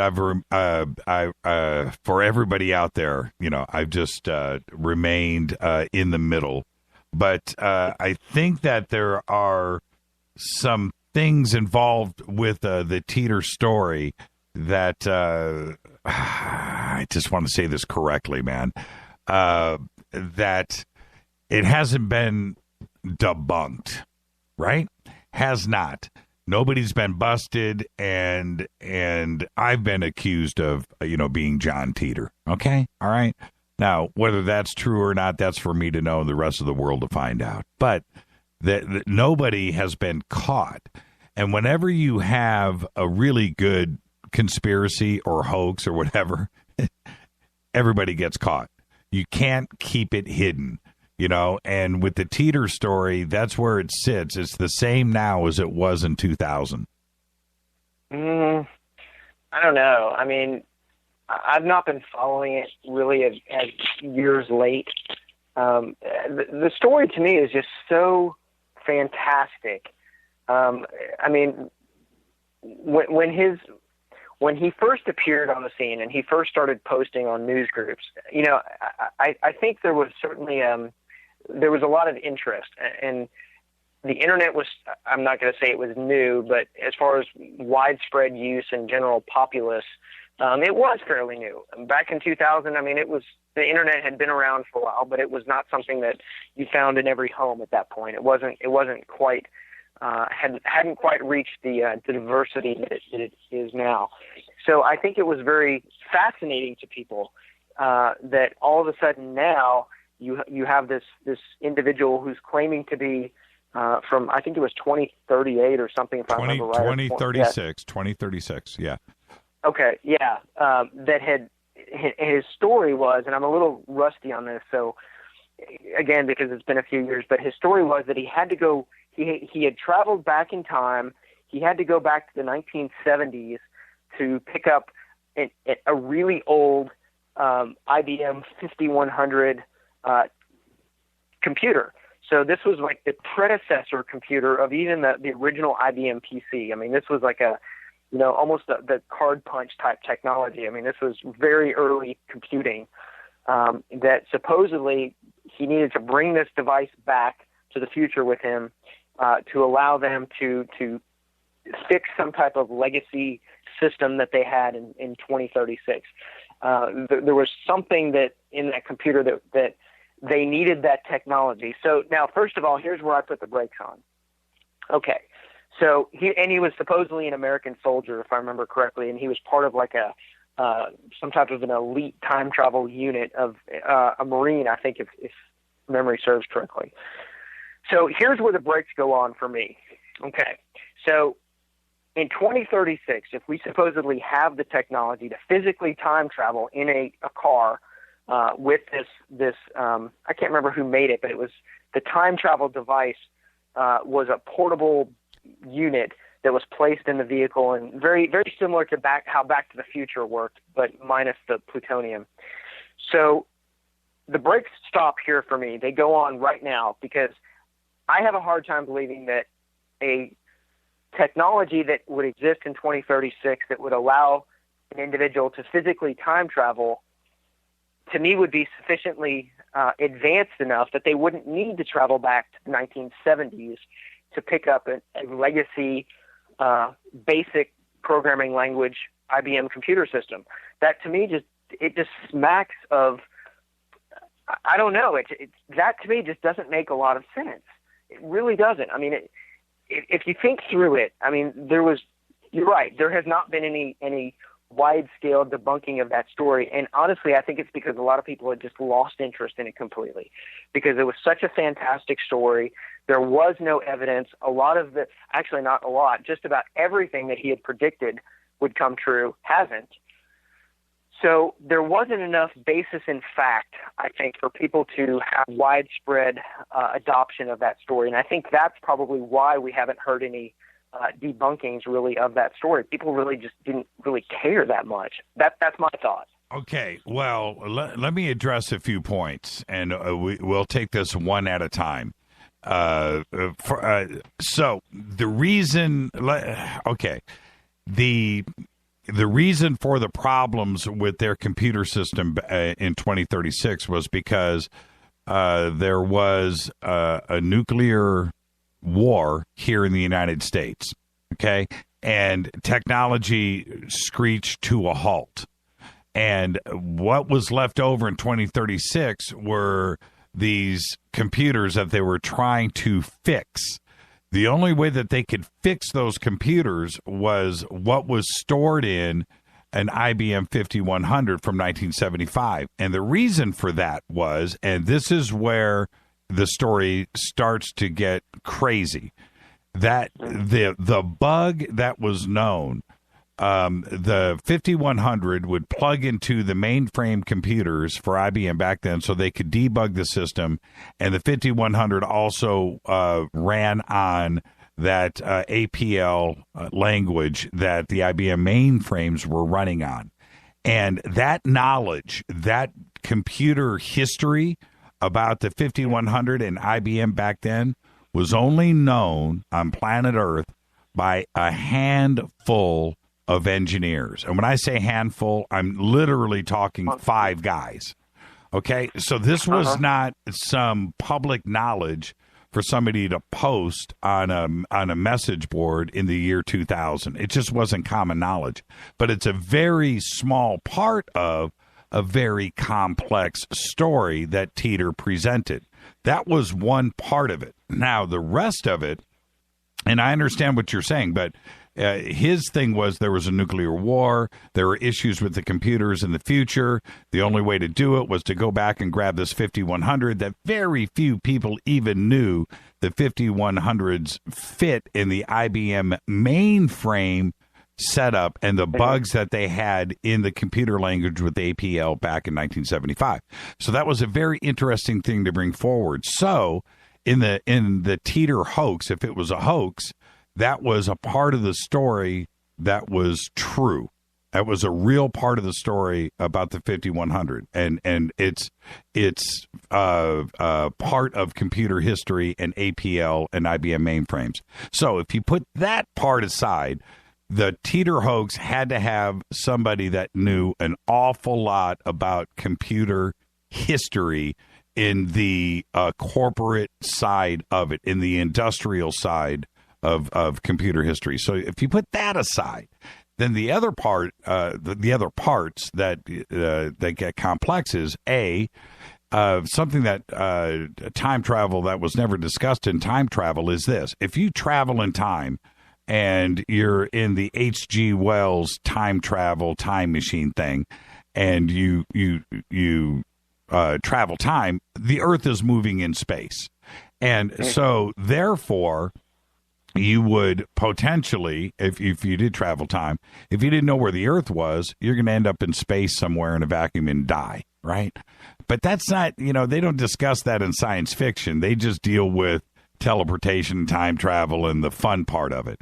But what Titor addressed directly was the scientific side of it with microsingularities. That time travel box that you're talking about, it was built by GE, by the way, had two microsingularity generators in it. And it had a thing that they conquered in the future, which was the problem with time travel, which was a gravity clock.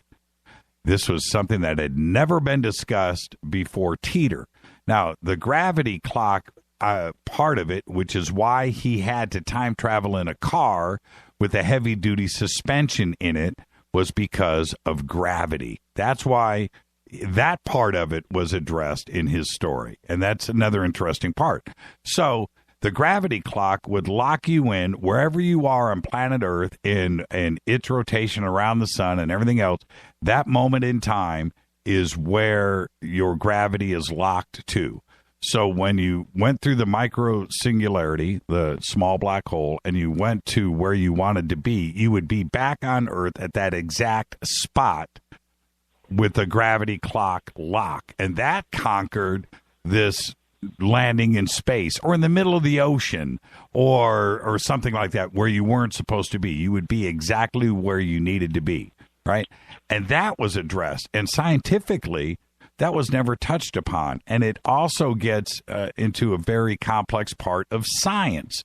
So now you have the computer history part. Now you've got this science part and physicists that are involved in his story that haven't been busted. And then you go to the next part, which is the artwork and the model building that was involved in this, because he provided photographs and he provided the owner's manual and he provided the technical drawings and the cutaway drawings. These are complex things to do in 1999. So now we have a lot of people involved in this hoax, a lot, right? And nobody's been busted. Not necessarily. I mean, think of some of the great hoaxes throughout history. Think of some of the documentation that's produced. But okay, hang on. Before we get to that, let's talk about the microsingularity for a second. Are you familiar, first of all, with how much energy a black hole of any size allegedly puts out? There's something called the Hawking equation. Yep. Are you familiar with that? Of course. Okay. So even a very small black hole creates what, and this is just amazing to even think of this, creates what's called a yottawatt. Many yottawatts. In fact, a small singularity would create, according to what I just read a minute ago, up to 36 septillion yottawatts. Okay, so think about that for a second. So when we wrote about time travel, we talked about some of the possibilities of utilizing gravity or using a black hole and somehow skirting the gravitational pull. there is no known substance that we have in 2016 at least that would provide any type of protection from not only the massive gravity that would be produced, but the massive amount, those yodawatts of energy that would be produced during a microsingularity event. So I find it really, really hard to believe that if he was physically time traveling in an old vehicle, utilizing this device that creates this massive amount of energy in his trunk, that he wouldn't be absolutely destroyed by the physical forces that would be created. Now, there's a lot of other things about the John Titor story that just don't add up to me, and I totally get what you're saying, and I respect that. But at the same time, think about one of the things that he was big on was that America and Russia went to war in 2015, and there was like 15 billion people that were supposedly killed. That's right, if I remember right. Yep. Okay, that didn't happen. There was he said something about the Olympics, if I remember right, that didn't happen as well. That was it. There was going to be no more Olympics after 2004, I think, or something like that. That's not been correct either. So there's a lot of technical details. Yes, but let me jump in and let me tell you, Titor's out on all of that. Is that every time you time travel, every single time you do it, you create another timeline. That's it. So it's infinite timelines that go to the left and go to the right, and some are slightly different, some are a lot different, but every time you alter, you bing over to another reality. So therefore, anything that you're referring to there, and I agree with you, right? I agree. But that's his out. That's his out clause. So it's not that it didn't happen. It's that it happened in another timeline. And every time you alter and you alter a timeline, you create another one, and you create another one, and you create another one. So it may not have happened in our timeline, but it did in his, the one that resulted in him in 2036. They did go through the world wars. They did. The Olympics were canceled. There wasn't a monetary system anymore. There was communal farming and so forth. Technology was small. Yet he was able to land back in our timeline and post all this wonderful future portrayals of our own history. I don't know. To me, that just doesn't seem right. But one other point, back to the documentation. Okay, I remember reading and printing off and thinking, wow, this is really cool. Right. The schematics and the diagram of that thing back in the day. But there have been very advanced fakes that have been created of a lot of things. You remember Bob Lazar, the old Area 51 guy, and the anti-gravity / propulsion device that he had documented? Yes, remember absolutely. all that? Oh, of course. Very, very detailed documentation and schematic diagram of supposedly this energy propulsion system. There's not a damn thing to it, and the guy has been proven time and time again to be a nut job. So, what does it take, I guess? Where do you draw that line between just massive fiction and reality? I don't know. The John Titor story, I'd like to believe it. I'd like to certainly think that that's cool, but really, to me, there's not enough to it. I totally get it. His out about the diverging world lines and reality splitting, absolutely. That's been talked about for years and years and years. That's one of the potentials of time travel is that every time, and actually that's every time that you make a conscious decision, allegedly reality splits as well. Every time you observe an object, reality splits as well. So all of those different timelines that diverge, that's a cop-out to me. That doesn't really fit and make a lot of sense.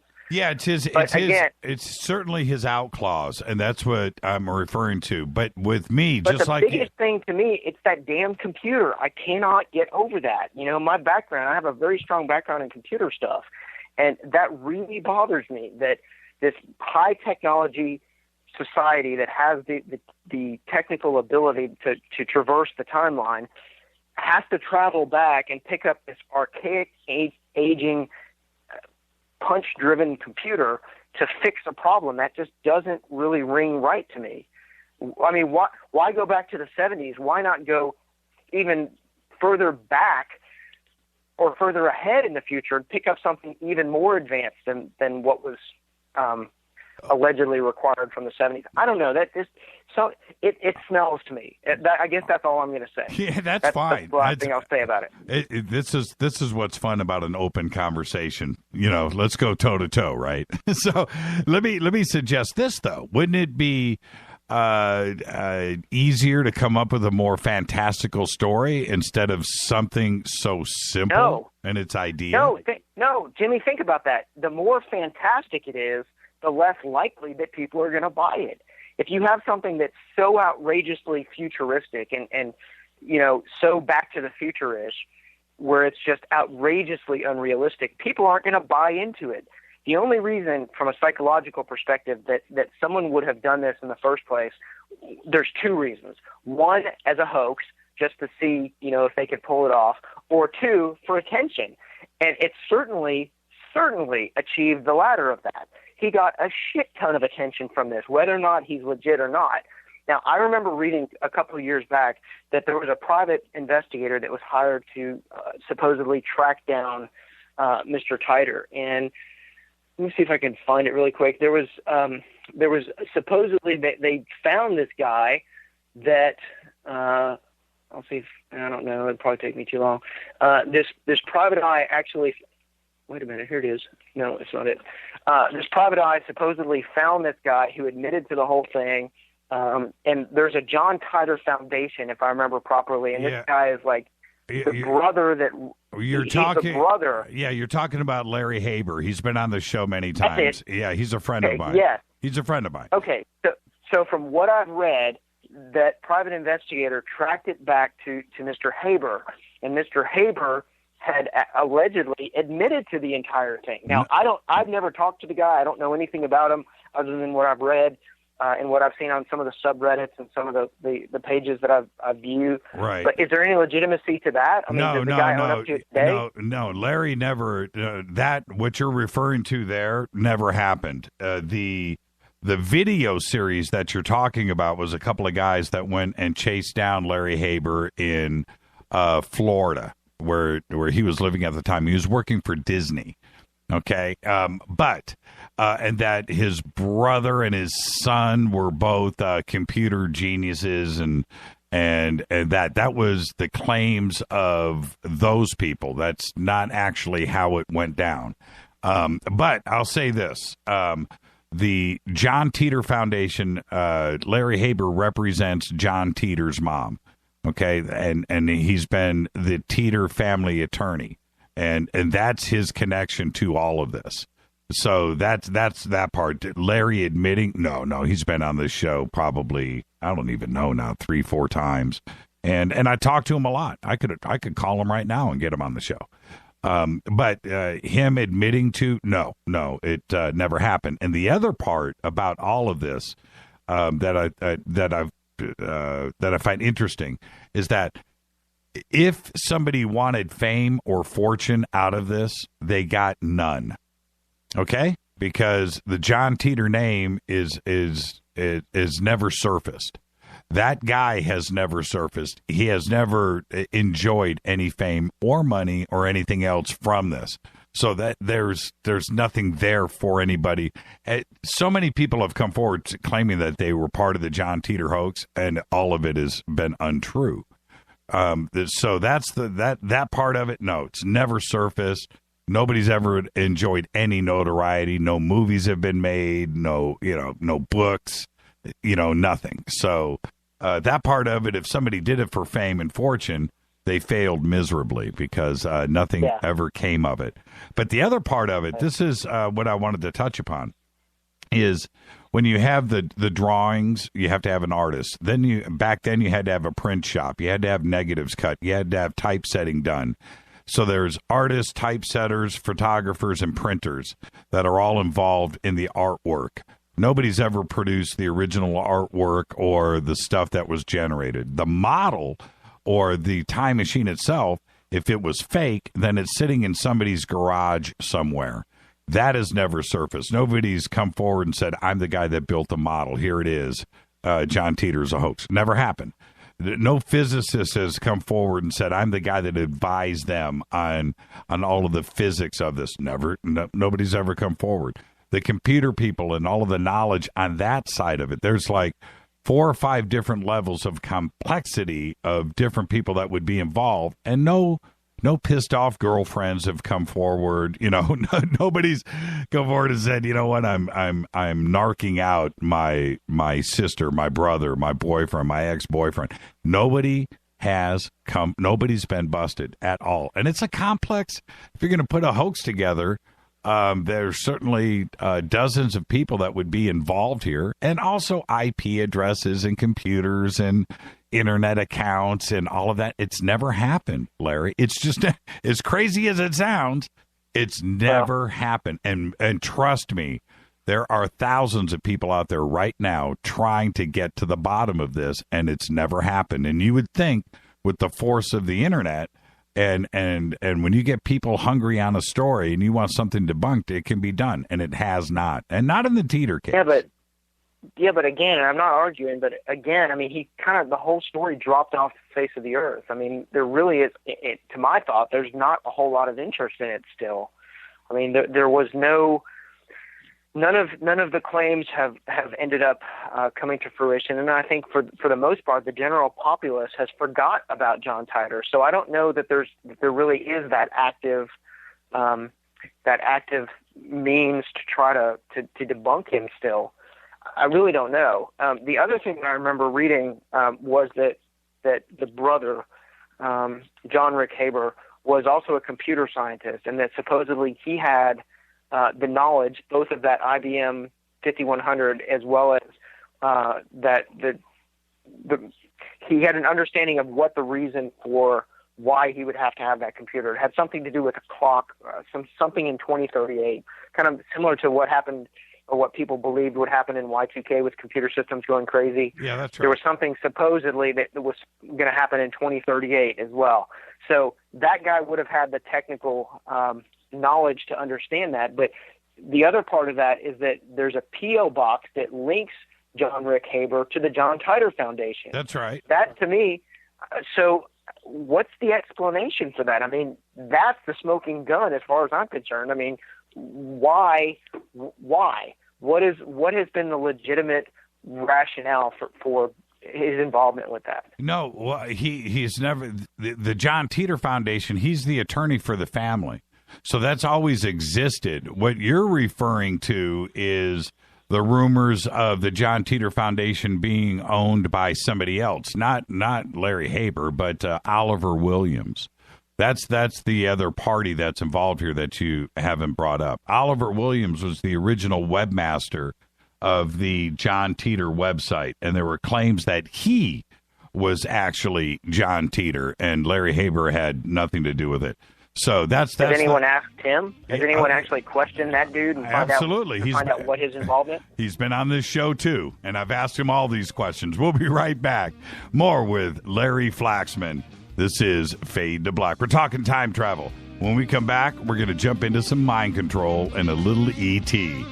I'm your host, Jimmy Church. This is Fade to Black. I'll be right back.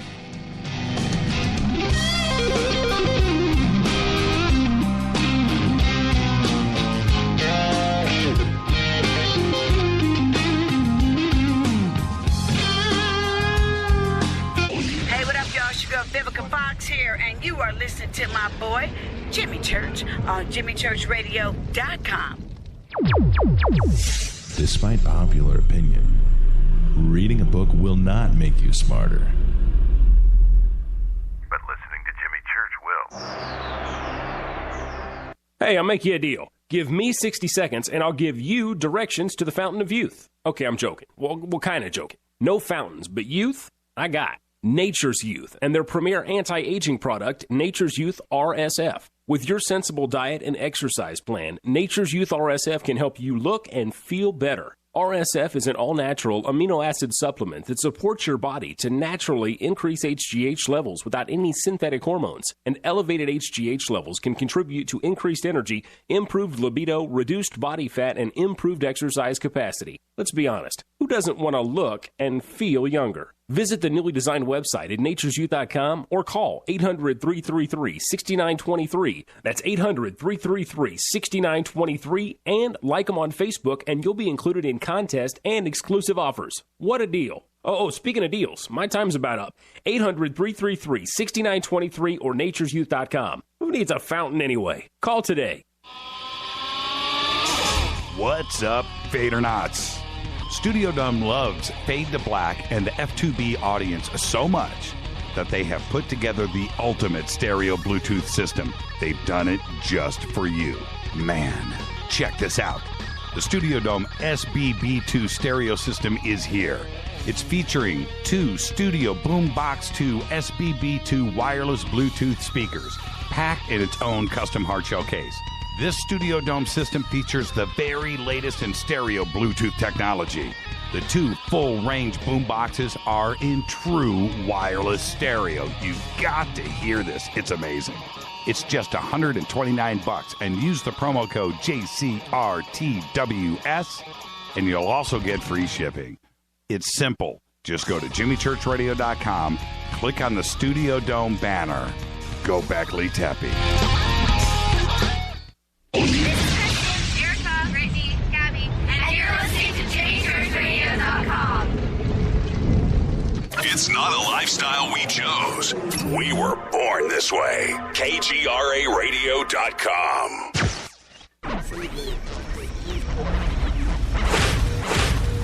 This is KJCR at JimmyChurchRadio.com.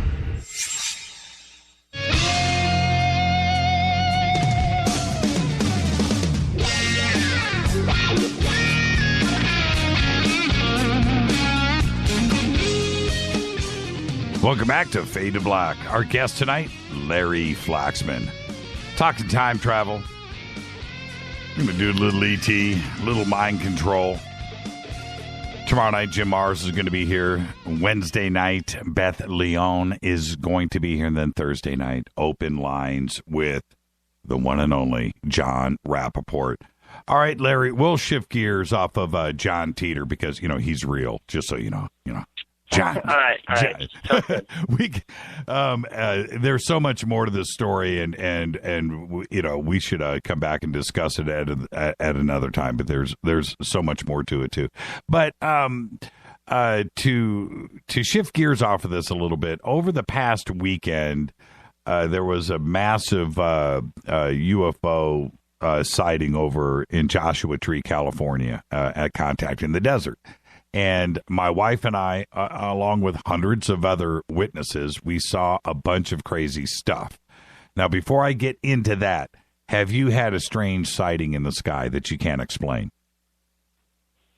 A strange sighting that I can't explain. No, I can't say that I have. Okay, no. Interesting. Well, for us, we were kind of in your boat, okay, before this past weekend. And we've had a few things that we have seen over the years, can't explain, could be anything, natural phenomena, whatever, and us or them. I photographed a black triangle once way up high in the sky, but that could have been our technology.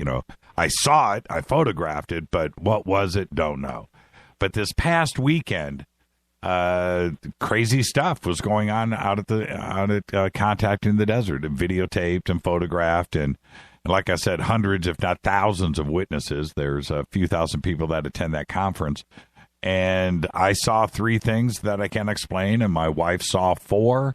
And it was a pretty bizarre mass sighting for everybody to go through and see the exact same thing. And now, when I say something like that to you, what's the first thing that comes to mind? Are you thinking it's us, or are you thinking it's E.T.? Well, the very first thing that comes to mind is I want to know more details. I know, it was crazy, man. I want to know more. I want to hear all about it. So I'm guessing you're asking me what my opinion is. Do I think that UFOs are legit, or like off-world life, or if they are perhaps us in the very distant future. Right? Is that kind of where we're going with this? Because when you hear, when anybody, and especially you're a journalist, you're a writer, you're an author, you're a researcher, you research the paranormal. And so you hear something like this where literally hundreds, if not, and when I say thousands, 3,000, 4,000, 5,000 people were there that night at the conference, okay? There were 100 to 150 people with me on this cliff that were witnessing this crazy stuff going down. Now, okay. What did you see? I'm curious. What was it? All right, I'll tell. I can give you the 10-second version of it. This is exactly what happened. I stepped up to the crowd. I tilted my head back. I had been there for 5 or 10 seconds. I just arrived, and I tilted my head back. I looked straight up at 12 o'clock into the night sky, and I saw what I thought was a star. It was the first thing that attracted my eyes. The sky's full of stars, and I'm looking at this bright star right above my head at 12 o'clock, and this thing moves, Larry, 1 foot in the sky in 1 second. It goes from left to right, and disappears. Now, it was a star. It was a planet. I thought it was Mars or Jupiter. It was a bright star that you walk out into your front yard tonight, right now, after the show, look up into the sky, pick the brightest star that you can see, and that's what I was looking at. And that star moved a foot and then disappeared. That's nothing more, nothing less. No flashing lights, no beam of light bringing me down, no cattle mutilations, no little gray guys. That's not what I'm saying.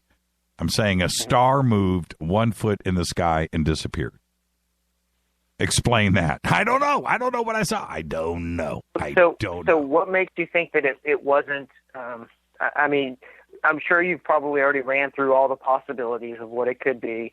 A dying star, for instance. What makes you think that it wasn't a star that just winked out? Then wouldn't every astronomer on planet Earth be talking about that right now?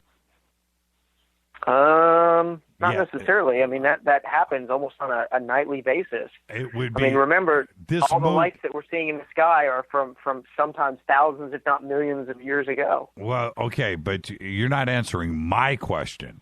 If you went out in your front yard right now and were looking up in the sky and you saw, Larry, I know you've never seen anything like that. It's never happened. It just don't happen. But if you went out and did that and a star, the brightest star in the sky, moved a foot in 1 second and then disappeared, you would have a hard time telling me that story. But I'm telling you exactly. Jimmy, what direction did it move? It went from left to right. Oh, but there's more. Then after that, I grabbed the night vision goggles and I looked up where this thing was right there, right, the bright star.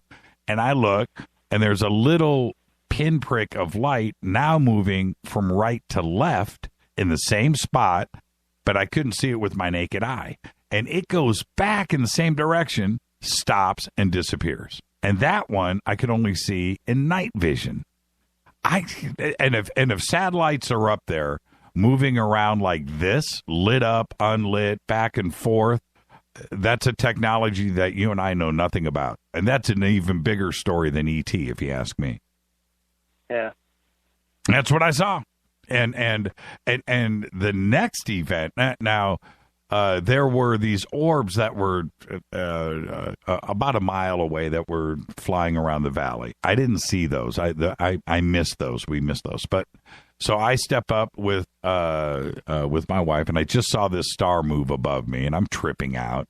I'm literally tripping out at this point, Larry. I'm just like, that didn't happen, right? So then off to my left, I'm going to say this really quickly, but this is what happened.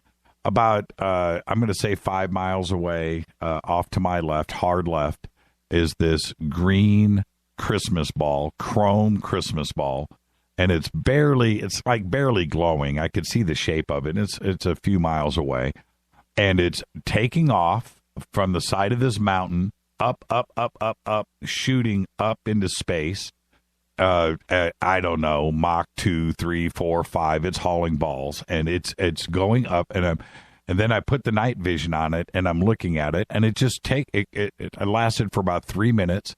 It goes all the way up to it's above me now with the stars, and it stops. It stops, and now it's just a little tiny pinprick of light.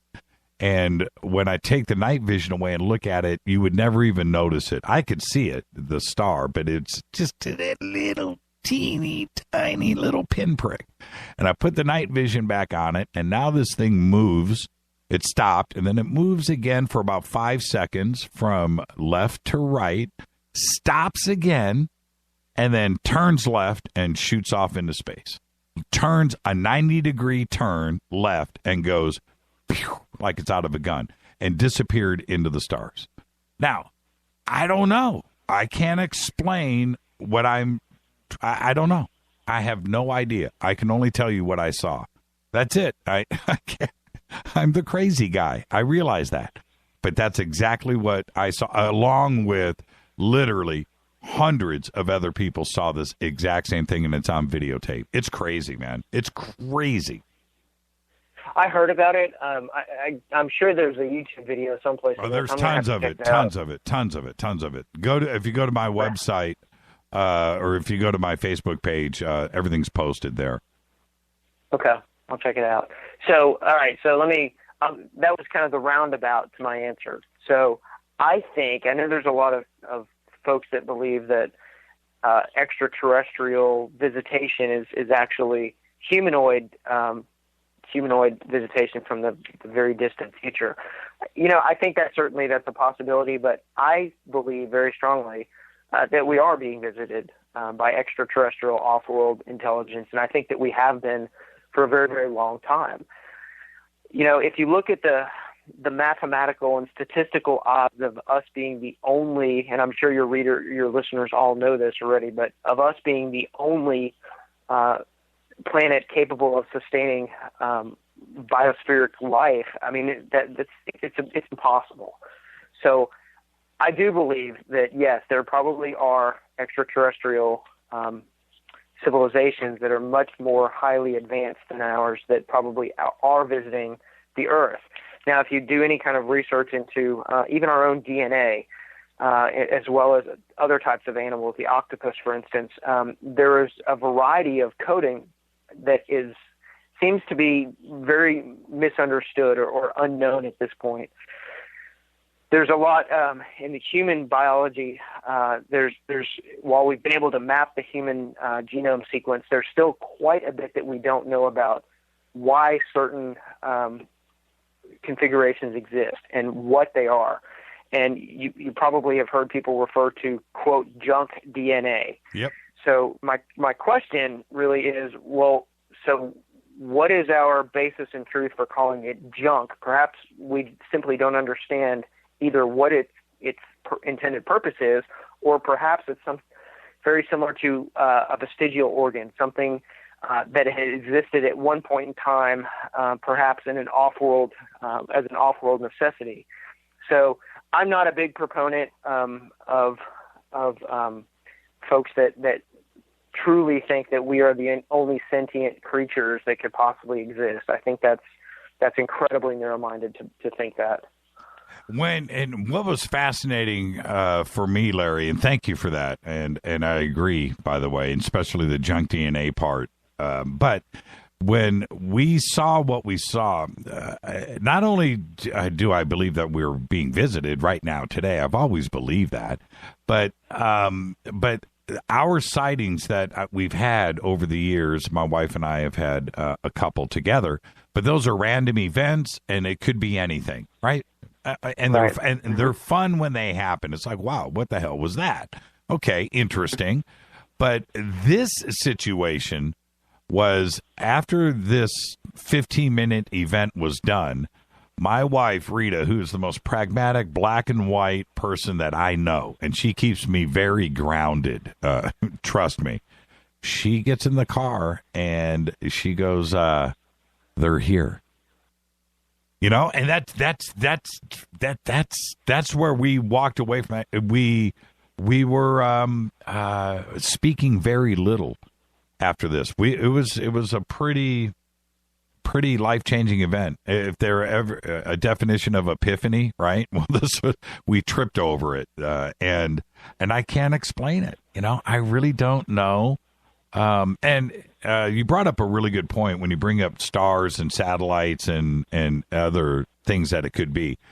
If those were satellites, Larry, then apparently you can walk out in your front yard and see satellites playing bumper pool on any given night, right? That's what they're saying. Yeah.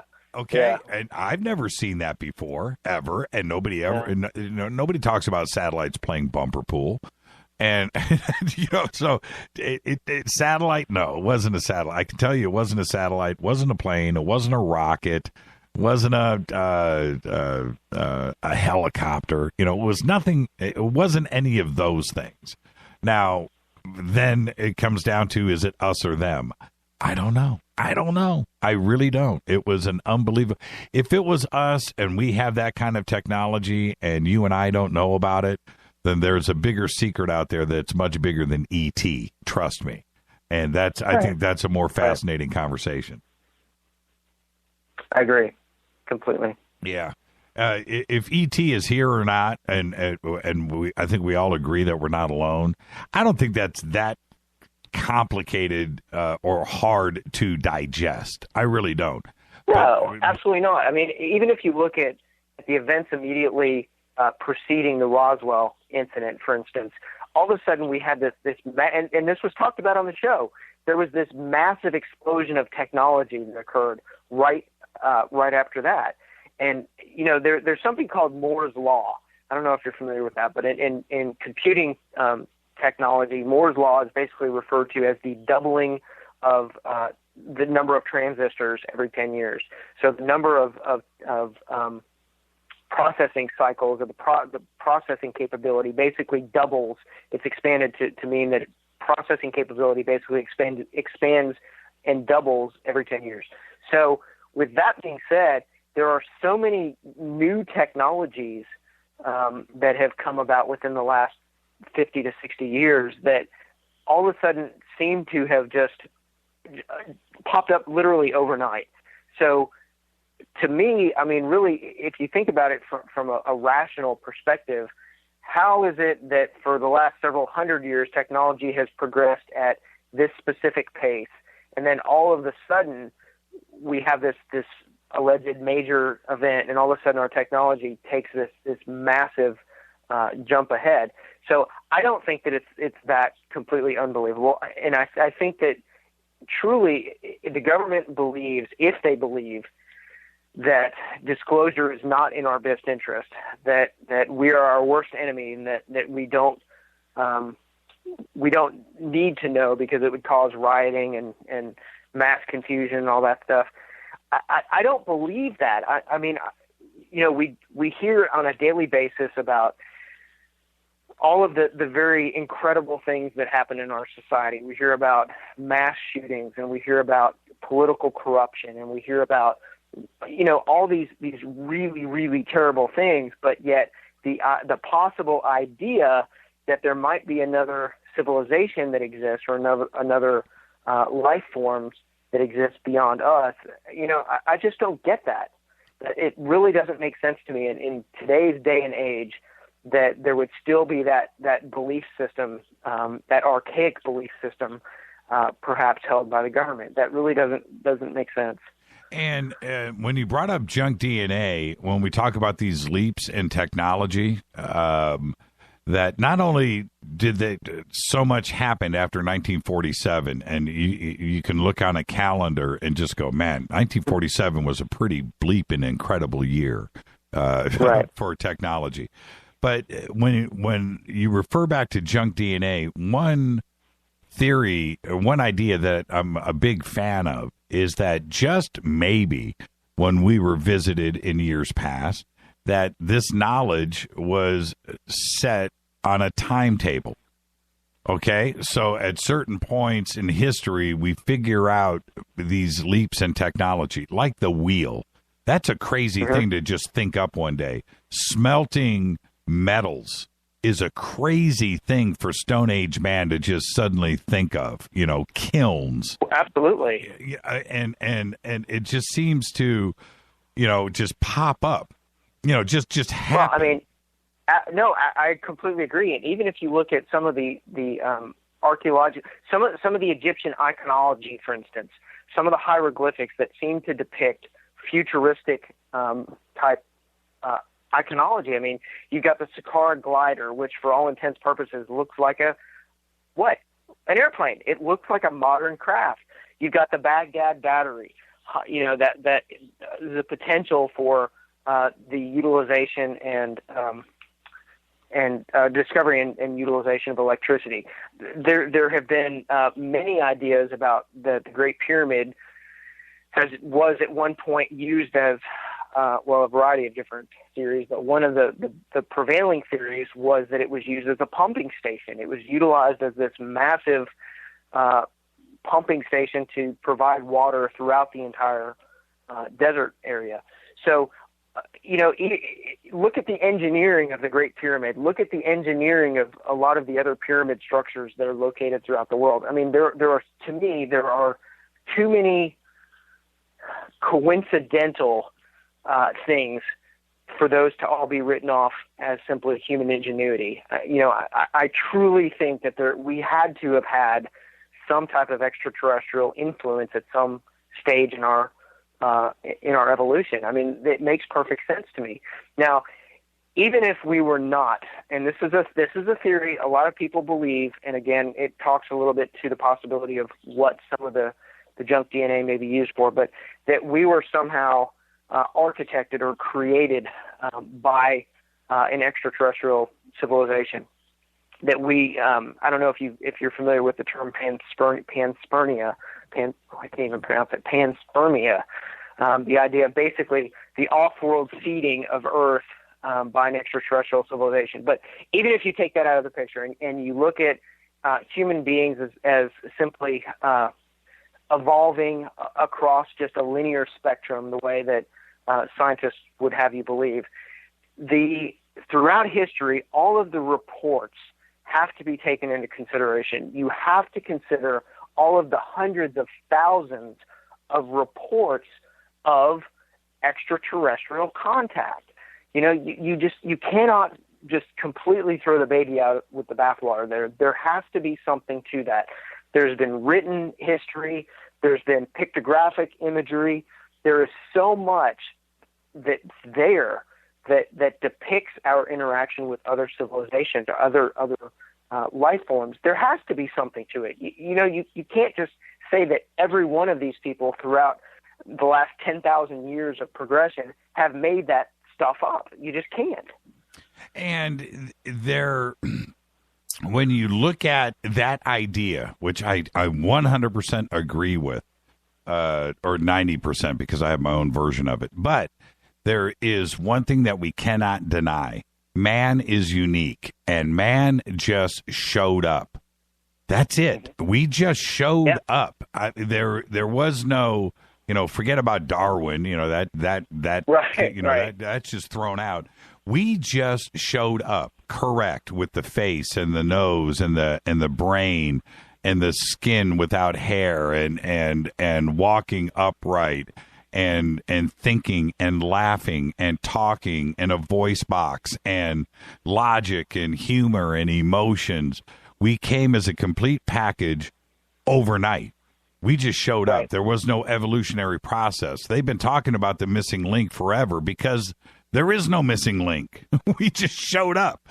And whether it was an altered version of our previous selves, but somebody came in and did a complex gene splice in our DNA and corrected it and made us who we are now. The odds of that happening by a lightning strike, something changing our DNA on some kind of micro scale and altered our DNA one day, and the odds of that happening are too enormous. The odds of that, the number is huge. The number would go between here and Mars.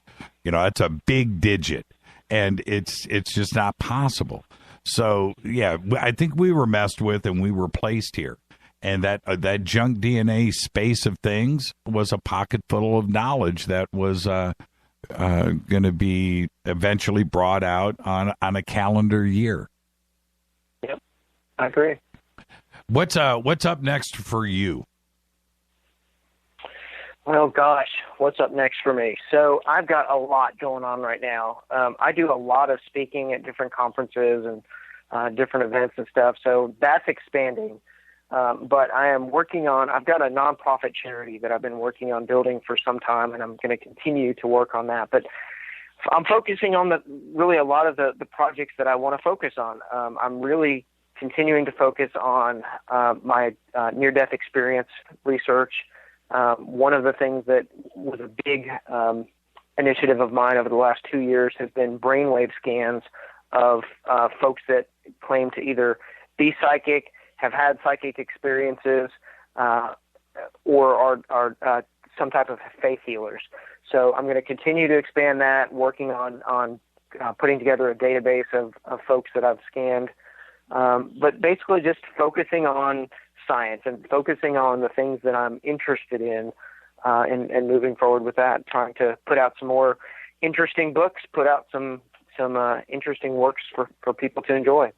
I want to thank you for coming on tonight. And Larry's website is larryflaxman.com, and he's always got a new book coming out. You're a writing machine, by the way, Larry. And I appreciate that. I enjoy all of your stuff. And also, I want to announce to everybody that Larry is going to be on Coast to Coast with me this Friday night over on Coast. And Larry, I want to thank you so much for coming on tonight. Fascinating conversation. Now, we got to get you back on because we got to start talking about the paranormal, your research there. Absolutely. We didn't touch upon deja vu, man, my favorite thing. Time slips, all of that. Yep. And we'll do that. Yeah, now, when we do that, Jimmy, I have had experiences with that, so I'll be excited to talk about that. Thank you so much, Larry. And you did great on the show on Friday. Thank you. Oh, yeah. No problem at all. You did great, too. Oh, man. Smoke and mirrors, my brother. Smoke and mirrors. And I'll see you this Friday on Coast to Coast. Larry Flaxman, everybody. Thank you so much, Larry. Thanks for having me, buddy. Yeah, have a good night. Larry Flaxman, larryflaxman.com. Great website, and all of his future stuff is posted there, and all of his books. This is Fade to Black. I'm your host, Jimmy Church. Going to take your calls next at 323-825-5045. I'll be right back.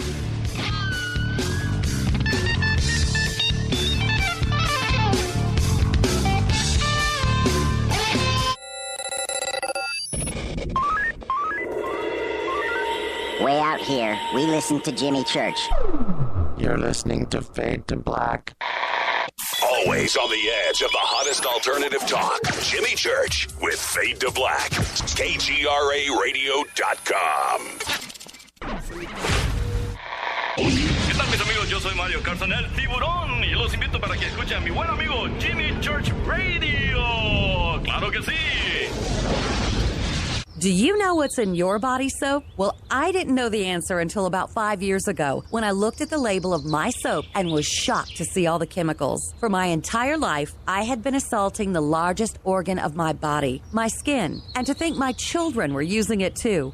Well, a lot has changed since then. Today, my family and I operate Stone City Farms, where we make and sell all-natural goat milk soap using fresh goat milk from goats we raise on our farm. Our mission at Stone City Farm is to produce high-quality, all-natural goat milk soap for people who want a fresh, unrefined, natural product. At Stone City Farms, we offer scented and unscented soaps and a signature line of gift sets customizable to your needs. To see what our customers are saying, go to StoneCityFarm.com. Use the code NATURAL for a 20% discount. That's StoneCityFarm.com, code NATURAL for 20% off your order. You never know what could be hiding in your soap. Did you ever turn to your radio for your favorite talk show to find that it's been preempted for this? In the air to deep right center. Back goes Lewis to the wall. And it's all here! Or this? And I'm ashamed of you, Hillary, for voting for it. Do you have a favorite talk radio program that's not available in your city? Just go to TalkStreamLive.com for links to the best streaming talk radio shows. At TalkStream Live, you will find live talk shows 24 hours a day, 7 days a week. All your favorites are here. With such a large selection, you will also discover some new favorites. On the go and still want to listen? With the mobile smartphone, simply type TalkStream Live on your internet browser. Now you can take internet radio with you. You will also find hundreds of music, news, and sports streams. Best of all, the TalkStream Live directory is free and there's never a login required. Remember TalkStreamLive.com, the fastest route between you and your favorite talk radio show. You are listening to Fade to Black with Jimmy Church on the Game Changer Network. Oi, oi, I'm Reese Evans. You're listening to Jimmy Church. This is Revolution. The revolution will not be televised. The revolution is on radio. Ciao.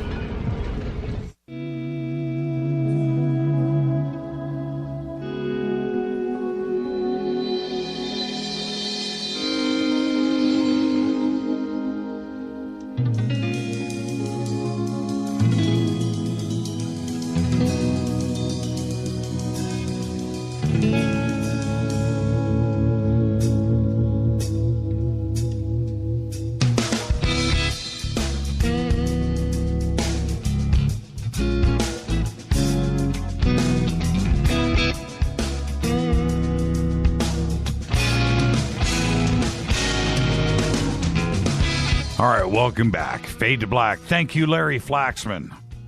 Amazing conversation. And that's what I like to do right there is sit down with somebody that knows what's going on and just go toe-to-toe and have a conversation. Felt like you were there, didn't it? 323-825-5045. Taking your calls right now. I've got some calls lined up. And 323-825-5045. And I know part of what's going to be on everybody's mind tonight is what went down in Orlando. That's fine. You want to discuss that? That's cool. I think you know my take on it by now. And I think that any of the false flag thing, FBI, whatever conversation has just been put to bed. And I have figured that out. But let's go to the phones. Hi, you're live on Fade to Black. Hey, Jimmy, how are you? This is Captain. Hey, Captain. How are you? You know what? Excellent show tonight. Excellent show tonight. I love your take on John Titor. I brought that conversation up because the fact that I know the lawyer who's involved in the situation of the John Titor Trust Fund. I know that. Now, let me say this. There's another famous time traveler that's right there in the White House. His name is Barack Hussein Obama. Okay. Mr. Obama did time travel at the age of 17 years old. Now, he was involved in well, let me ask you this. Hold on, Captain. I want to discuss this with you, okay? But I got to jump in right there. Are you basing this on what Basiago has said, or do you have your own information? I have my own intel. Okay, now I'll let you continue. Go ahead. Okay. And the reason why I say this, for your benefit and for your audience benefit, President Obama is, how can I say this? He's not of this earth. I'll put it like that. Well, he looks reptilian-ish. He's not a reptilian, but he's not of this earth. Okay. And I'll just say this. There's some things that I know. Remember, I've been on radio shows and so forth, and I talked with Rita about my situation. I was on the Jeff Rentz show, and I gave my account of a visitation that I had quite some time ago. Why would you do that on Rentz and not on this show? Well, because I had talked to Rita. I left my information and everything, and she never got back in contact with me. But I want to tell you. But you call in all the time. You could always share that with me. Jeff Rentz is cool. Jeff Rentz is cool, but I thought you and I were at another level. What happened?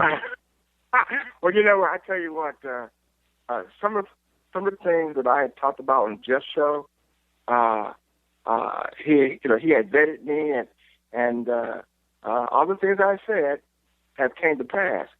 Some of the things I talked about was back in the future, was back in the days. Here we are. All these things happened to me when I was in college, and what I'm saying to you is this: there are some things that can be explained, and that Montauk experiment and the Philadelphia experiment, those things are very real. And the reason why I'm saying this is because of the fact that this president that we have in the White House is going to come forward with his story, and that he has visited Mars. Mars has the same polarity, just like Earth. You can breathe on Mars. All this hocus pocus about a man wearing a suit and going into space and he can't breathe, it's a bunch of BS. Well, but tell me where does this information come from? My visitor, the person that visited me back when I was in college, had told me some things that blew me away. And here I was a sophomore in college when this visitor visited me. And this story, I told Rita this story, and she said she's going to try to get me on your show and so forth. What I'm trying to say to you is this: there are beings that's walking among us that are not us.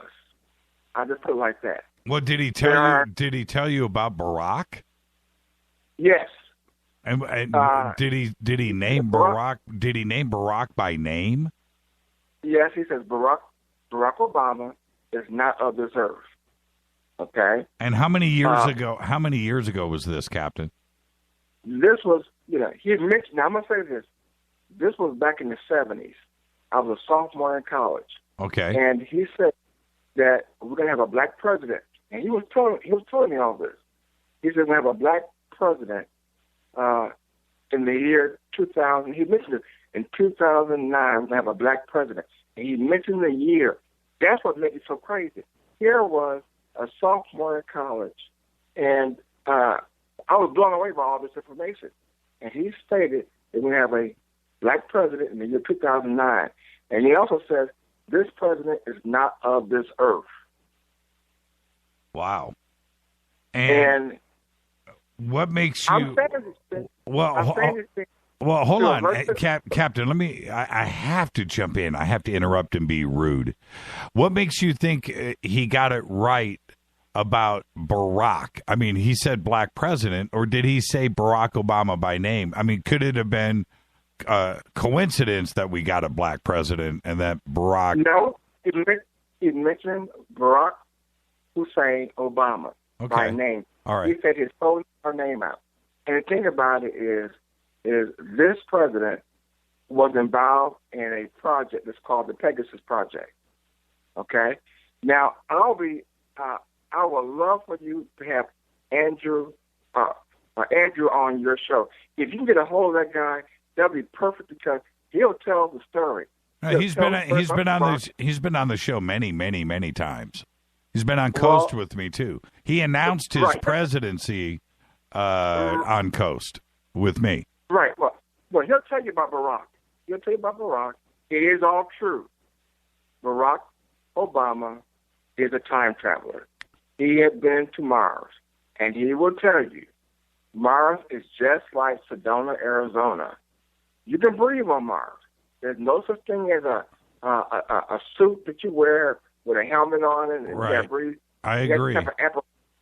I agree with that. What else did this visitor say? And this visitor, when you were a sophomore in college, was he a time traveler? I'm glad you allowed me to say this, because, like, when I was a sophomore in college, I had an assignment that I had to do, and I went to the library, and what happened to me, the most unusual thing happened. When I went to the library, there was this individual that it was kind of very unusual, but same time, curly blonde hair, blue eyes. I have never seen this person before on campus. Never seen this person on campus. And then he knew exactly what book I wanted to get out of the library. He said, I'll find this book. And he knew my name and everything. And he said, you'll find this book over in this section, and blah, blah, blah, blah, blah. I said, thank you. And then as I was walking, I turned back around. He was gone. I said, how the hell he knew my name?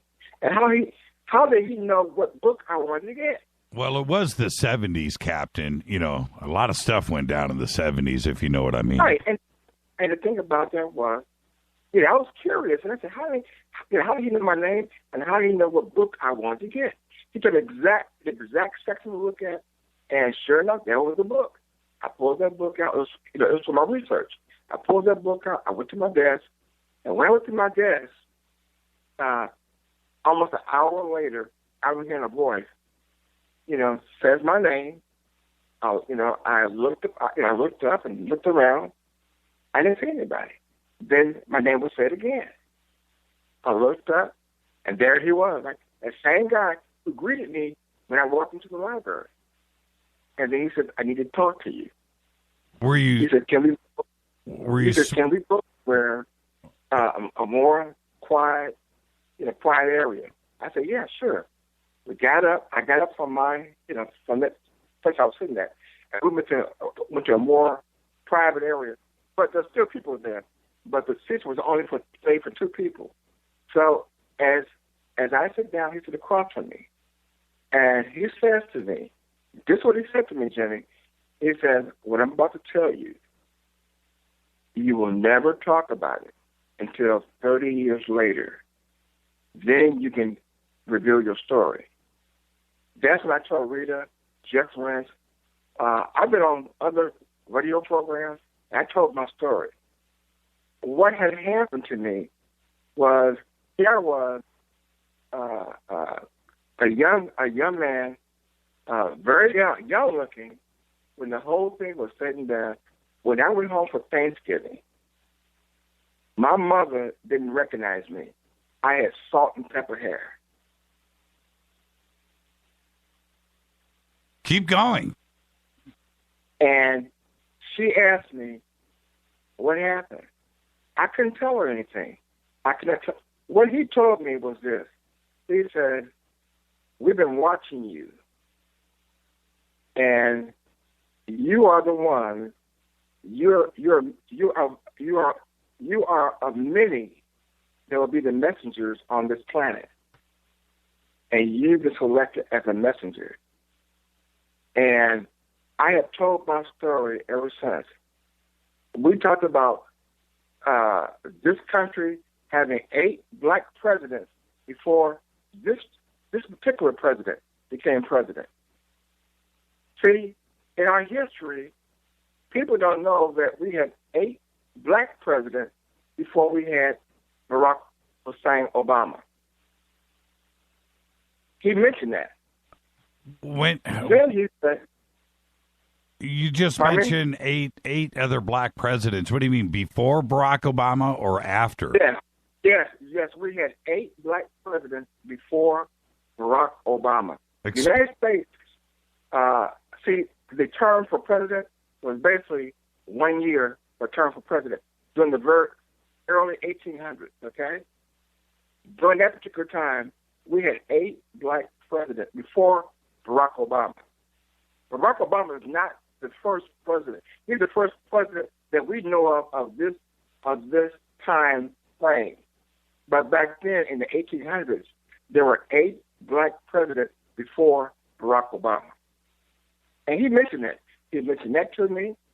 He also mentioned to me that Mr. Putin, he says the leader of the Russian country. And he mentioned Putin, and he mentioned China. He said the triangle, Obama. He mentioned this. He said Obama, Xi of China, and Putin of Russia are going to work in unison to get this thing done called disclosure. And that's exactly what's happening now. I had mentioned this to Rita, but what I'm saying, Jimmy, is there's a lot to all this that I could go personally. I can personally talk to you some things about that I cannot talk to you on this open forum, because there are some security things that I don't want to reveal on your call. Okay. Fair enough. Okay, because there are some things, and that's what I mentioned about John Titor. John Titor is real. And I can talk to you about that even more so. But please keep my number, call me, and we can talk offline, and I'll tell you some things about John Titor as well. You got it, Captain. And thank you for the phone call. Very interesting. Thank you so much, brother. All right. Thank you, sir. You have a good night. All right. You too. So, 8 black presidents before Obama. That's interesting. Do you guys remember who... Ziggy's killing me right now. He's tipping over furniture in his living room. Do you guys, who remembers, this is probably, almost 3 years ago, I got a phone call from, and I can't remember his name, somebody's got to help me here, that told me the story about him going to a gas station in the desert, and he came out of the gas station, and in the back of the gas station was a car from the future, right? And it was sitting there. Was it a van? I can't remember. Was it a van? And he meets a guy that was dressed in not a spacesuit, but had a unique look to him. And he meets the guy and has a conversation. And do you guys remember that? And then he came back out and the van was gone, or the dude was gone and the van was there, or the van was gone, the dude was there. And then he talks to him, then he goes back, and then he's gone completely. Do you guys, who remembers that phone call? I need some help. We need to go back and do some research. And there you go. Hi, you're live on Fade to Black. Hey, good evening, Jimmy. I just wanted to take a quick minute at the end. This is Dino, to say that we had a wonderful tribute at the Haight-Ashbury Street Fair yesterday for Paul Kantner, and it's kind of periphery like your program, because Paul wrote Hijack the Starship, and he had a whole album about space travel, and he was a great science fiction fan, and everybody that was still alive was there. Even Darby Slick, Grace Slick's first husband, sang White Rabbit. They had wonderful women vocalists who tried to sound like Grace. They had David Freiberg, bless his heart. He's been in Quicksilver Messenger Service and the Jefferson Starship. Man, that was the geriatric crowd. Man. Oh, I'm telling you. But the young people were jumping, and I saw Lise there. Lise was helping out volunteering. Right on. And another Fade or Not. So all I can tell you is Paul knew. He's a guy you could talk to. I've seen him through the years walking around town. He'd stop and talk with you if you talked real, and he believed in all this stuff. He would have loved your program. Yeah, Paul was a cool dude. Couldn't play his way out of a paper bag when it came to guitar, but he was such a rock icon, and I still to this day I liked Starship more than I liked Airplane. Yeah, Airplane. But I like the Starship stuff and Mickey Thomas, and when they went through that whole, both singers actually, but that modern version, Craig Chaquiso was such a great. I thought he was a cutting edge guitar player, and certainly was doing his own thing before Eddie Van Halen came along. I really thought that he was a great guitar player. But I really enjoyed, Welcome to the Wrecking Ball, and that period of Starship I thought was all really, really good. Who was the guy before Mickey Thomas? Well, the guy that started the group, he graduated from Washington High School in San Francisco, Marty Balin. Yeah, Marty Balin. Yeah. Marty Balin. Balin. Balin. You say tomato. I say no, tomato. I know him. But the point Marty, is, I disagree with you because that's okay. You can have the starship, but you have to realize Paul came from a folk tradition, which became folk rock. He was of the Dylan era, you know. Oh, and hey, really quick, Dino, I got to cut you off because the birthday boy is calling in. I got to take his call. Oh yes, birthday, happy birthday. Okay, I'll be listening. Bye. Thank you, Dino. Happy birthday to you. Happy birthday. How you doing, Steve? Happy birthday, brother. What's up, Mr. Jimmy Church? Are you hitting the peach shine? Yes, I have had a few swigs of my peach shine. Happy birthday, man. I had to get you in here, and thanks for calling in on your birthday because I know you got better things to do. But 29. I just wanted to 29. Thank all the Fader Knots that that on Twitter that wish me happy birthday. I really appreciate that. I don't know how much that means to me. I really appreciate the whole Fader Knot family. Oh man, we love you. We love you, man. So what did you think of the show tonight? Jimmy, man, it's the time travel stuff is just crazy. I mean, you seem to always pull out the stuff. When you get these people on to talk about this stuff, it's crazy. It is. Did you see the Time Being special on History Channel on Friday night? No. Okay, you missed it. Well, one of the things that I saw you on TV the other night. Yeah, that was the time travel show. Oh, okay. Well, yeah, I did catch that. Okay. I have to give you some compliments. I thought you looked like a true movie star, Jimmy. Oh, stop! Stop! You did. Your hair looked real cool, and I was really. I told my wife because I was going through the channels, and I said I saw you on, and I was like, Jimmy's on TV. What's okay. this? All right. And my wife was like, no, that's not Jimmy. I said, that's Jimmy Church right there. Look how. Check him out. Okay. All slicked up. It's not about the hair, Steve. No. But there was one thing that I brought up in that show, and I was so glad that they aired it, which for me, one of the things that I trip on is Da Vinci. And Da Vinci, no matter what, you go and you look at his stuff. I've got a big Da Vinci book here with all of his stuff in it, all the illustrations. And you go look at that, and I'm sorry. It's one thing to be a visionary, creative, I don't know, maybe you're smoking a little, and you create things in your mind. But, okay, look, somebody just posted a picture. Oh, my God. Oh, that's right. They called me podcaster instead of host. I thought that was interesting. Right. Nethead. But, a lot of the stuff that Da Vinci did, was illegal for the time. Him doing the autopsies on people, that you could have been hung for that when he done that. Dismembering the bodies and, drawing the internal organs the way he did. And the how graphic and how you got to put the word in there for me. The perfection of the art. It was phenomenal. Right. I totally agree with you, and it's something that I think mysteriously. I don't know if I think with Da Vinci, I really believe this. I think one of two things happened. Three. But I think number one, somebody came from the future with like an iPad, right?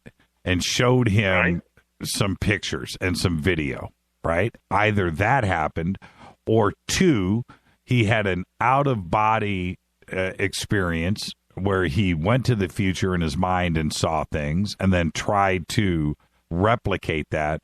Or three, dude simply time traveled. He went to the future and he took a look and saw what was going on. Didn't have to be here for very long, but maybe he saw, a documentary on TV with the tank. Then he saw a machine gun fire. and he saw a helicopter and an airplane, and he saw a car, and then went back and was stuck, in his present day, and then had to recreate what he saw with the technology that he had back then, because he tried to invent a machine gun. He tried that. He tried a tank. He tried to do a car. He tried to do a plane. He tried to do a helicopter. Where did all of that come from? That is crazy. He was a genius in it for the stuff that he was doing. He was a mechanical genius. Everything he touched seemed to be so far more advanced than the time that he was in. It was phenomenal. I mean, how he came up with the stuff that he did is just like you were saying. He had to have either had some way that he was able to time travel, or maybe the extraterrestrials, downloaded this into his brain or something. But he was heads above everyone else in his time and for his time frame. Yeah, I don't understand where it came from, because logic is going to tell you that for one man to have all of that together at one point in one time, these crazy things that didn't come along for another 400 years. That's crazy to stop and think about that. One guy, what were the odds of that actually happening? And I don't know where it came from. Out of body, some kind of lucid dream to the future. Somebody came from the future back to him, or he actually physically time traveled. I don't know, but he certainly saw what he saw and then tried to replicate it.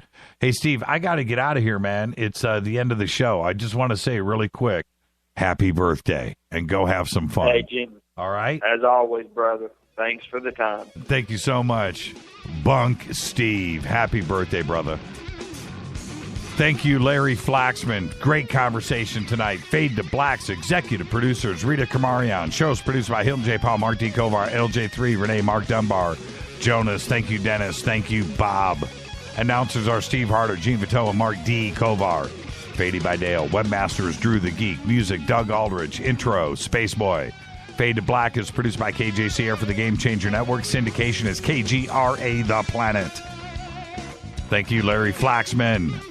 LarryFlaxman.com. This broadcast is owned and copyrighted 2016 by Fade to Black and the Game Changer Network. It cannot be rebroadcast, downloaded, copied, or used anywhere in the known universe without written permission from Fade to Black or the Game Changer Network.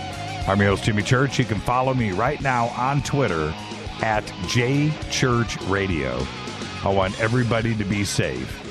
Go Beckley Teppy.